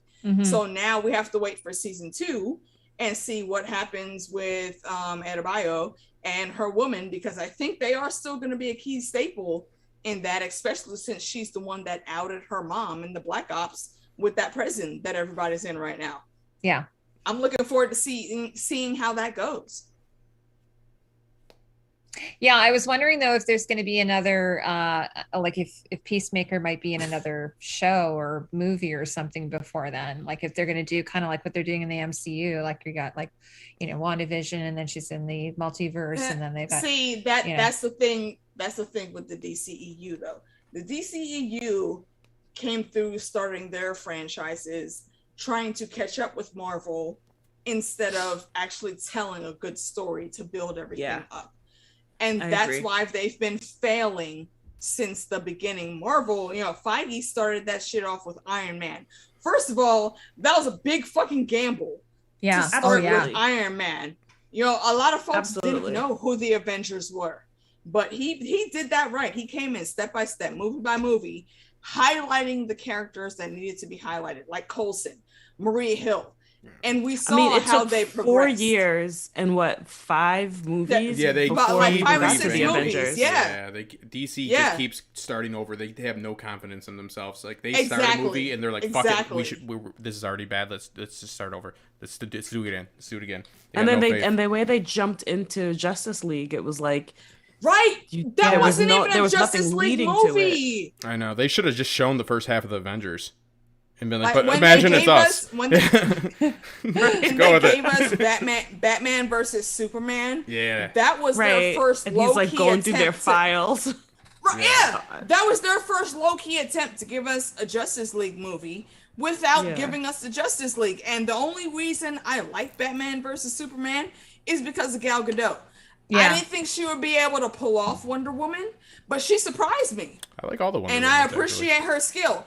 And if you look at the track record and everything that's happening now, that's the reason that Jason Momoa and Gal Gadot are still on the roster. Everybody else they could kick or not or keep. Well, So yeah, it Henry doesn't Cavill matter, they should have and kept. the world's He's about- a darling. Yeah. I mean, he He's literally not a looks like darling, Superman. but they He should have does. kept it. That's one True. other thing I was going to say, by the way. Henry Cavill. I watched this really great video. I should show this to you, Justin. It's like, where's all the color? Like they're talking about where's all the color in shows right now. And this is something I complain about. This is one thing about this show. Are you talking about There's tons of- ethnicity there's tons or of- are you talking about color? What No, like the, literal color. Yeah, okay. Like I'm, color, well, like I'm oil. seriously asking. So like, he yeah. in No, the no, no. poster- It's a color fair filters. question. Yeah. Especially It's a fair considering I don't have poster. context. It's a Yeah, Lord of thank the you. Rings Sorry. show. Yeah, So I don't in the have poster, he had a context. picture Definitely. of Christopher Reeves Mhm. in his Mhm. Superman costume, and then he had a picture of Henry Cavill in his Superman costume. It was like a side by Mhm. side, and the reason why they're so different, and what he came to the conclusion is it's money. It's much cheaper Yeah. to produce a darkly lit thing. Like I was bitching about the day for night thing that they do. Like rather than doing a night shoot, they'll shoot it during the day and then they'll put the stupid filter on it, which looks like shit. Like Justin, if you decide to watch Raised by Wolves, I was like really angry about the last episode. I haven't 'cause it watched was that. so- I like, what the fuck I did is the going first on here? season, not this last. Anyway, so but it was really cool. But one of the things about this show is that it's not like that. It's Mhm. not dark. Yeah. I mean, there are some dark scenes, but there's lots of color and there's lots of brightness. Like even the poster behind Alicia there is there's tons of color. His costume is like the really bright red, white, and blue, as opposed to the new Superman, which is that That really dark. almost dingy. Well, Almost dingy. And they bring Gunn. Gunn came over for a few reasons, but he brought levity and he brought good story to Galaxy. The reason he came over, obviously, was there's a few different reasons, but whatever. The point is, he knew that the DC was too dark and it's comedy and it's storytelling. They're just trying to be too Oh, badass. did I say Cavill? Sorry, Cavill. Yeah, so Cavill. you know that they're coming over and he's trying to bring, they're not trying to be the Avengers, even though again I'm pretty sure you could swap out and just deep fake it for the half of it. But you know what I mean? They're trying to seriously like bring over like some like levity that's not forced. You know what I mean? Because like you had like in Justice League, there's like jokes that were just slammed in. You know what I mean? Like after somebody's being like bashed to death, and then you'd have like somebody tell a joke. Yeah. Remember I mean, to I be did- funny after murder. They're like, oh yeah, I forgot. Yeah. I'll be funny. And it's like that's not funny. Like you know what I mean? You gotta be funny. Did Yeah. you watch the Snyder cut, by the way? I did. I did. I don't Oh, consider yeah, that to that's be a the only film. one that I watched. I thought it was It like was I so, actually I thought it was a liked lot better, but it was I just was a lot better. entirely It's too not, Yeah, but it yeah, was but still- you can't, yeah. you couldn't feature that though. That's my Yeah. argument. I Well, you can't can't- get It was into it. entirely too What is long. the Yeah. expression? Too You can't far. you can't put sugar on a turd. What's the expression? Well, you just never Yeah, could have released yeah, it in the that's way true. he You released can't it. polish a turd. Out of this situation, this wouldn't have been released in that way if it would have been the first release. So it's kind of like an unfair comparison. You get what I mean? Like that's not like there's actual title cards in that cut. You know what I mean? It's very long. He would have had to cut it himself. It is my needed some. argument. It definitely needed some editing, but I definitely thought it was better story. They were yeah. able to tell Yeah. the story this way, and Yeah. that's beautiful. I have no problem with that whatsoever. It's just not a fair. It's not apples to apples. Is my See, point. That's the all. only thing that really got me with the storytelling there is the whole freaking Martha thing. Why is that the connection y'all decided to use? Have you ever fought it? That makes Oh, that was Batman absolutely versus Superman. zero Yeah. sense. What'd you Especially say? for That was- Batman, Martha. No, especially for Batman, Mhm. who's supposed to be the detective of all the detectives. Yeah. Who all of these freaking Batstand fans come out the woodwork when you say anything remotely bad about Batman. No, fuck that. And his mom's not even alive. I'm gonna say spoiled ass rich boy piece of shit. Okay. This asshole is embezzling money from all of his companies. I saw this meme. To come up like with all the tech. I saw this meme. It was like Batman's a 1%er who beats up the mentally ill. Exactly. What does it say about the police in Gotham City when there's a mad bat running around doing their job? They said the reason Batman doesn't kill is because he profits from the Gotham prison system. And he's just edging it out. He's getting pleasure. He's weird. Yeah. That's real talk though, because otherwise, why would you not take these motherfuckers out so you don't have to be out here 24/7 running fucking 30 companies in your city and also being the Batman at night? Yeah, and why who's making would his you stupid not weapons? Make this shit easier for you. Who needs this right. again? What is this? What is this wrist racket thing? Anytime Batman upgrades, all of his damn villains upgrades. Joker comes out with some new scheme. Harvey Dent comes out with some new freaking riddles and shit, or no, Harvey Dent's Two-Face. He comes out with some more bullshit. The Riddler comes out with some more random clues for him to follow. Scarecrow does way too many fucking drugs, and he tries to make everybody hallucinate some shit. He has a guy in a green suit and wingtips giving him the blues, and he's supposed to be this detective and ninja. I'm saying and though, like, I need more boomerangs. I'm saying though, more like, what the fuck? Out of my wrists. Now, and all of them Batman stands. I'm sorry if y'all may be in this chat room right now. I don't give a fuck about any of you. Your boy is fucking trash. There's a Twitter page called I think it's called Batman Slander. That's really funny. And I kind of think if he really wanted to slay the city, he would have just killed Joker.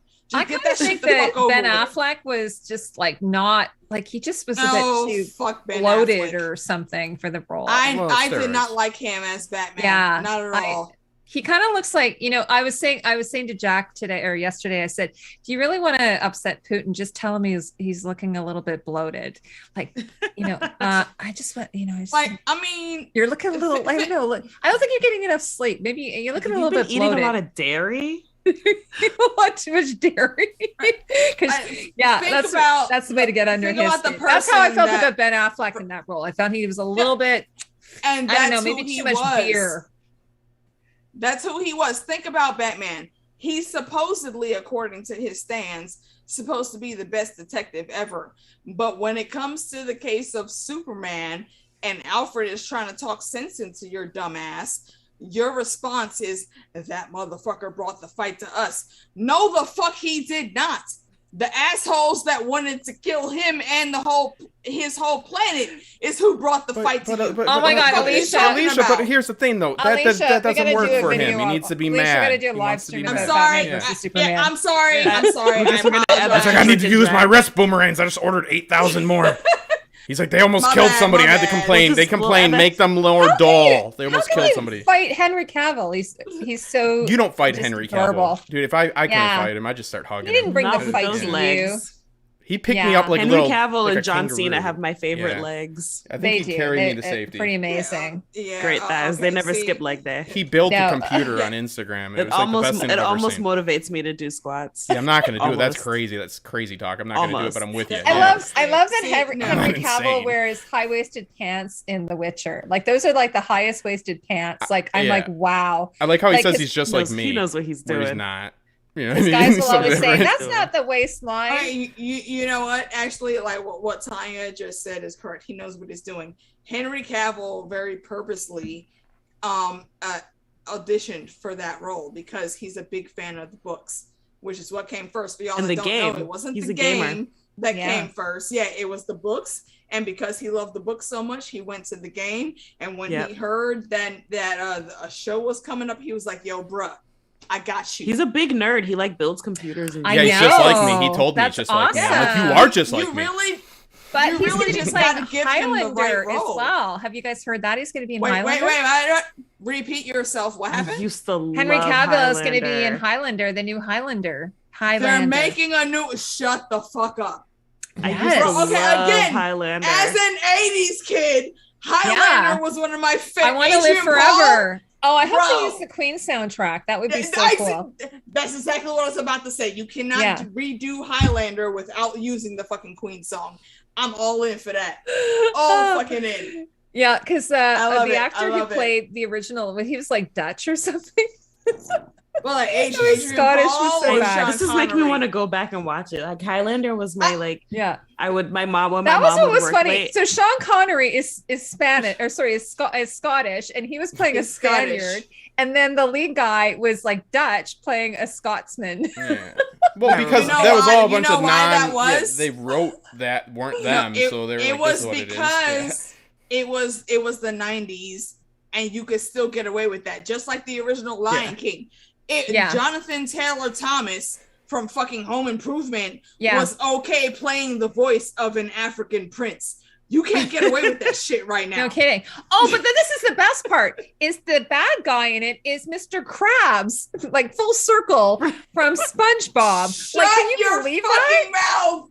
It's true. The guy who does Mr. Krabs is the guy who's like like in the car, like Oh my driving God. really If you want fast to and represent punk cultures and all, you need a bunch of white guys to write those parts. All right, you get them in there, and they'll write those He's parts. driving And they'll really represent fast, the and people. watch she's back the screaming, and original. he's- Yeah, they're he's good. screaming like, Okay, hold on. Okay, yo, Tanya, for real, I will propose this right now for a tag team. We can do that shit and just talk about all of the random fuckstery that happened in 90s shows that we know will never ever happen again in our day and age right now. Well, Fresh Prince is happening again, so have fun with that. It's Oh, going to be God. serious I heard too. really It's good. serious And this I time. Carlton plays lacrosse. I wasn't I interested, have- but I've heard it's really good. I don't want to see Right, it. see, I wanted to actively avoid it, but everything that I see on Twitter is coming up Just gold. tell a so similar I'm story. curious. Don't remake that. Tell a new story. Yeah, New stories are I fine. feel the same way, Justin. Like I'm not. Yeah. I don't love sequels. I don't love remakes. I'm just like, all right, let's do something new. Especially- I love when shows are one season Like, long and it just ends and it's done. Are we actually out of original thoughts No. that on that level as humans? No, it's just they don't that we give just have to chances keep rehashing shit.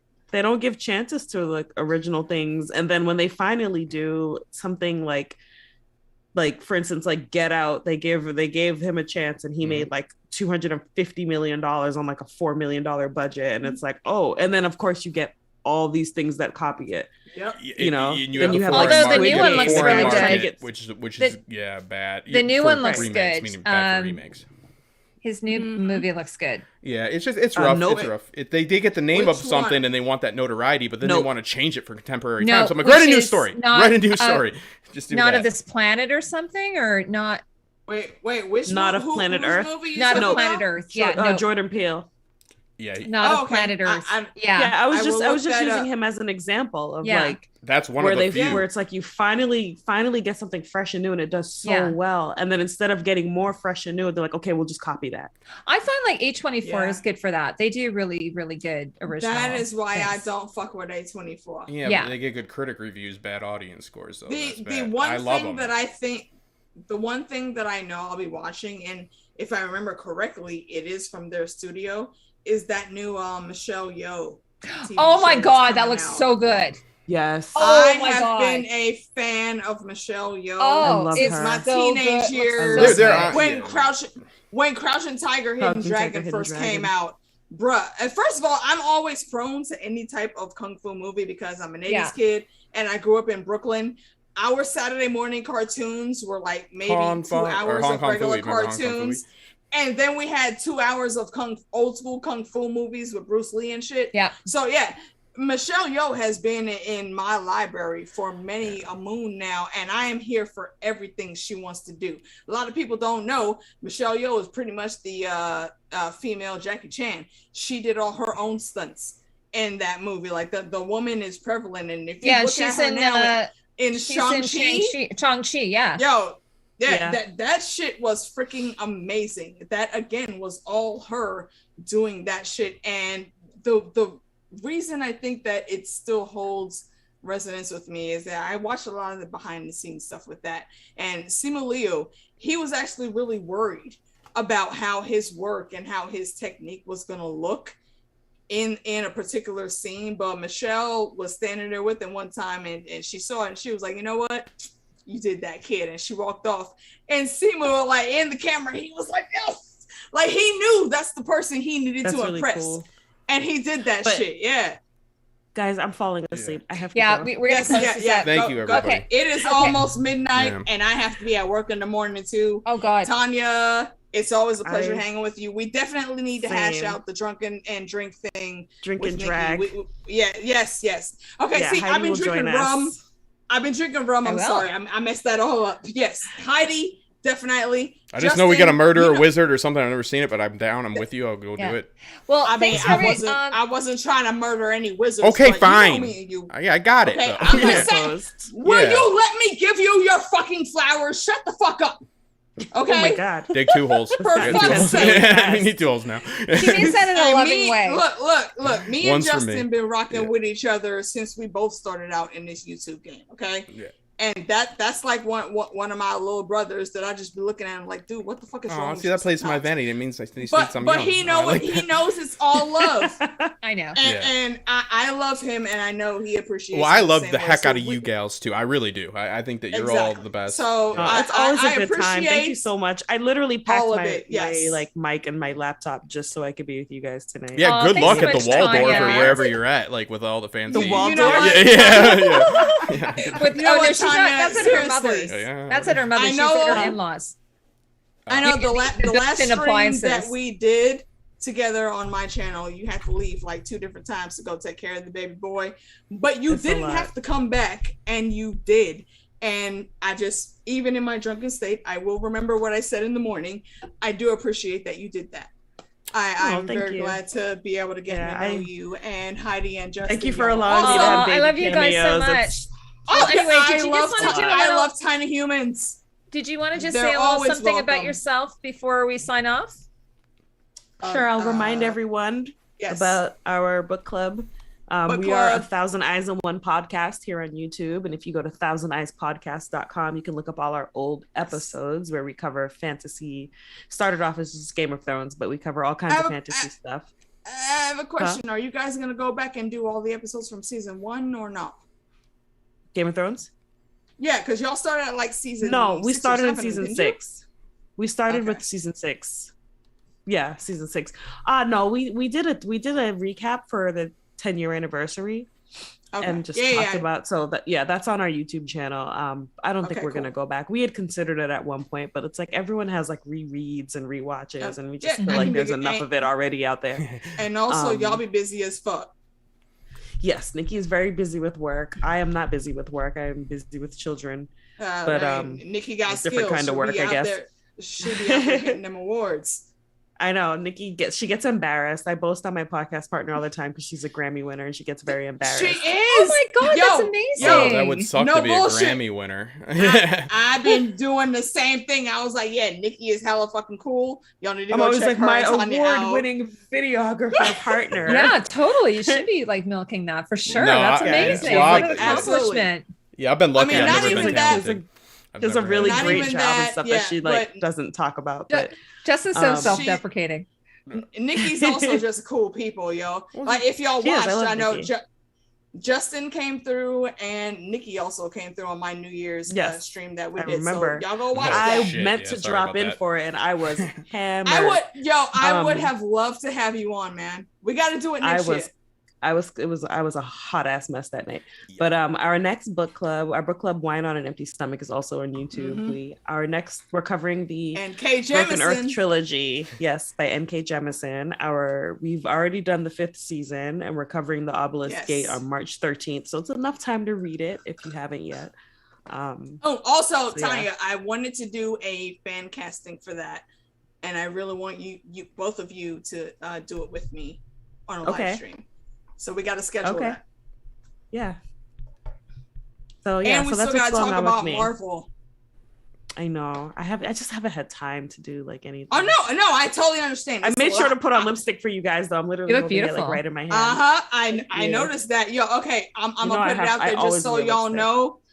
Tanya and Nikki are the only like 2 ladies that I know that can wear every color of the rainbow of lipstick and still look freaking gorgeous as fuck. I can't pull that off. I will never come on a stream without lipstick because I love lipstick. This one is Pat McGrath Full Blooded.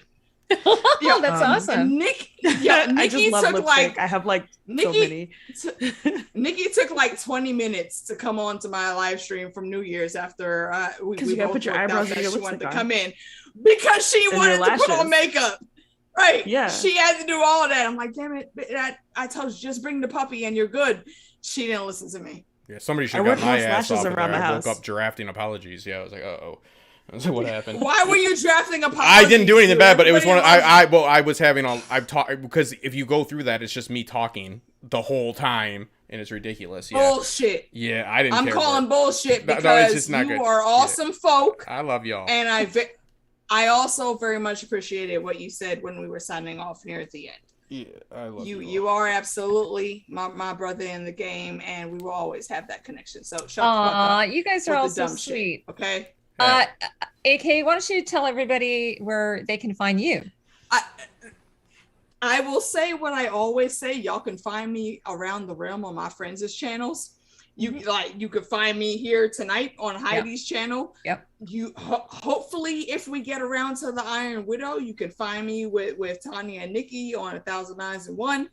And Justin, we just be rapping and some shit might happen, it might not, but look out for that. That's all I can say. I'm always there. Great. I will be doing the Citadel of Trivia next Friday. We usually Yeah. do Oh, it yeah. And I'm going every to do other trivia Friday. with you. Yes. And Heidi, I believe, is going to be our next guest. We just Yay. haven't figured out what category we want to do yet. And basically how it works is especially when we have guest hosts on, we want it to be a topic that they choose. So we'll all take like subgenres of that topic and we'll create some questions and our chat room will guess. And it's nothing extravagant. We're not rich at all. You're just getting random points and clout to say that, yeah, I won last week's trivia. So That's fun. Yeah, I like that. That's basically I say that a lot it. without So even that's winning what's- it. Nobody that's checks what's into it, happening. and it works out. You know what I mean? Like I've been skidding by. It's great. Stella All right. said, have you done So- a Court of Thrones and Roses? A Court of Thrones and Roses? Well, Well, I don't know So- anything that means. I- Yeah, I don't know anything about I that. will say, yeah, I have not heard that term, Lady Stella. Please elaborate on what that is. And she said if Ron it's Moore something- is the showrunner for Hulu, and Ron Moore did Outlander Well, now I'm thoroughly and confused. Okay. Battlestar Galactica. If it is something that we can incorporate into trivia, then we absolutely will do so. If I you're don't know if she's Yeah, so, asking for. you I don't know- know if she's asking us to do it for trivia, or she's just wondering if we're gonna do a live stream. On it. allegorically speaking, well- we'll take care of it. Yes, we have you. I mean, we'll see, but that's pretty much A Court all of Thorns. I get. I can't even read that. A I Court gotta of read. I gotta Thrones- Google what this is Court after. of A Court of Thorns and Thrones I'm and scared. Roses. I I can't feel even Yeah, read well, that. feel like I should know what that is. I was so like, is that a gotta get Game outta of here. Thrones story? I don't know. Heidi, we don't know what it Anyways, is. the- We gotta the cheese it. Let's only get out of here. thing- Let's go. I'll check it Yeah. out. My little cousin was talking about some Sarah J. Maas book. Maybe that's what she was talking about. Oh, okay. Possibly. I'll check it My out, only though. thing Oh, that I always can down the with youth equate is it coming with- with their knowledge. This is bad for us. I mean, Let's get So outta I don't know. here. What I mean, you she's guys like are little cousin. seeing. She's like 20 something. Like Oh. little to me because I'm Yeah. Yeah. not in my 20s. Right. I don't know I've if never Justin revealed my The is. only thing that I can equate any of that with is the Court of Owls on Mhm. Batman when he was in his younger years. But whatever I decide to do, a lot of times I'll just put the links up on Twitter. So feel free to follow me there. It's AK_DS09 because I love Star Trek Deep Space Nine. And You know, it's never funny when I you're first gonna saw see your me pop Twitter up. name, I thought you were a Delta. I thought it was for Dos Equis. You know what? Fun fact: when I was in college, I did very highly consider becoming a Delta because, first of all, the way they stepped, like, I have all respect for FIA, but when I saw the Deltas come through, I was like, "Yo, that's my shit right there." My But mother-in-law's a Delta. I wasn't there long enough. That's awesome. Kudos to your mother-in-law. Her house is she's like That's a fucking high-ranking awesome. like regular contributor. oh Like my her God. house is filled Okay. with Delta art. Uh, Like it's ridiculous. We could talk about that off screen. Yeah, I also have many Yeah, fine okay, wait, things, no, and I've risen to you're- high social standards myself. We gotta go though. I don't want to get Yeah. into You it. might. I'm trying to hold figure out on, a point. shush, Justin. Justin, you're this You way. might maybe not like what I'm about to suggest, but What? there is a very great story, I think, that's behind Black lady sororities, and it's by Zane. I don't know if you know who that author is, novel. but she is. I'm familiar with Zane. Yeah. It's called The Sisters of the APF, and I think you would enjoy it, and I actually would really love to talk with you about it because you do deep dives with books like that. So, yeah, hit me up. I'm just saying, there's some random book knowledge out there that I have that I really would love to hash out with someone, and you and Nikki are the only ones that I know that have a book club. So I'm putting my application out there. We'll say that. Okay, well, we're gonna have to wrap this up because and Tanya's falling around, asleep. yeah. We're gonna wrap it up. Let's go. AK, you gotta go to work tomorrow. So I want to say thank you to Justin. Last week I forgot to say thank you to him. So number one, you don't need to thank me. Number two, I apologize for whatever happened at the beginning. No. I will take a look at it. You don't need to apologize. Well, I do. I want to keep working. Happens, man. Thanks so much to Justin for setting up the stream and doing all the cool graphics and the intro and everything. It was really cool. And Absolutely. And I'm Heidi, of course. I'm with costumeco. Thank you, Heidi, for having us. Oh my gosh, and thank Always you, lovely. I'm always happy to have both of you on here anytime. You lost your green screen. Where'd it go? Because it's easier for me to do the heart shape. Just I see. Everybody see it. That's so, yes. Thank you again for inviting me, Heidi. I always love joining. I want to do this again. Yeah, it's always fun. Anytime. I'd love to do it again. I love having you guys on so much. You don't even have to ask my permission. Seriously, just tell me where to be and when, and I will make it happen. Your boss is going to be watching this in the morning. You're like, that is not true. That's not true. She's not here. She's not here right now. What is going on? How dare you question my work ethic? Hey, no, I know you got it. I'm saying that if you don't, though, this is something we'll put on unlisted. Let us know. We got to do that. I got you. Everyone. Thank you, everyone in the chat, for joining us, too. It's always great having fun with y'all. It is, for sure. Okay, so I'll see you guys later. Bye. Bye, guys. Bye, everybody. See you. And I'm I have to stop.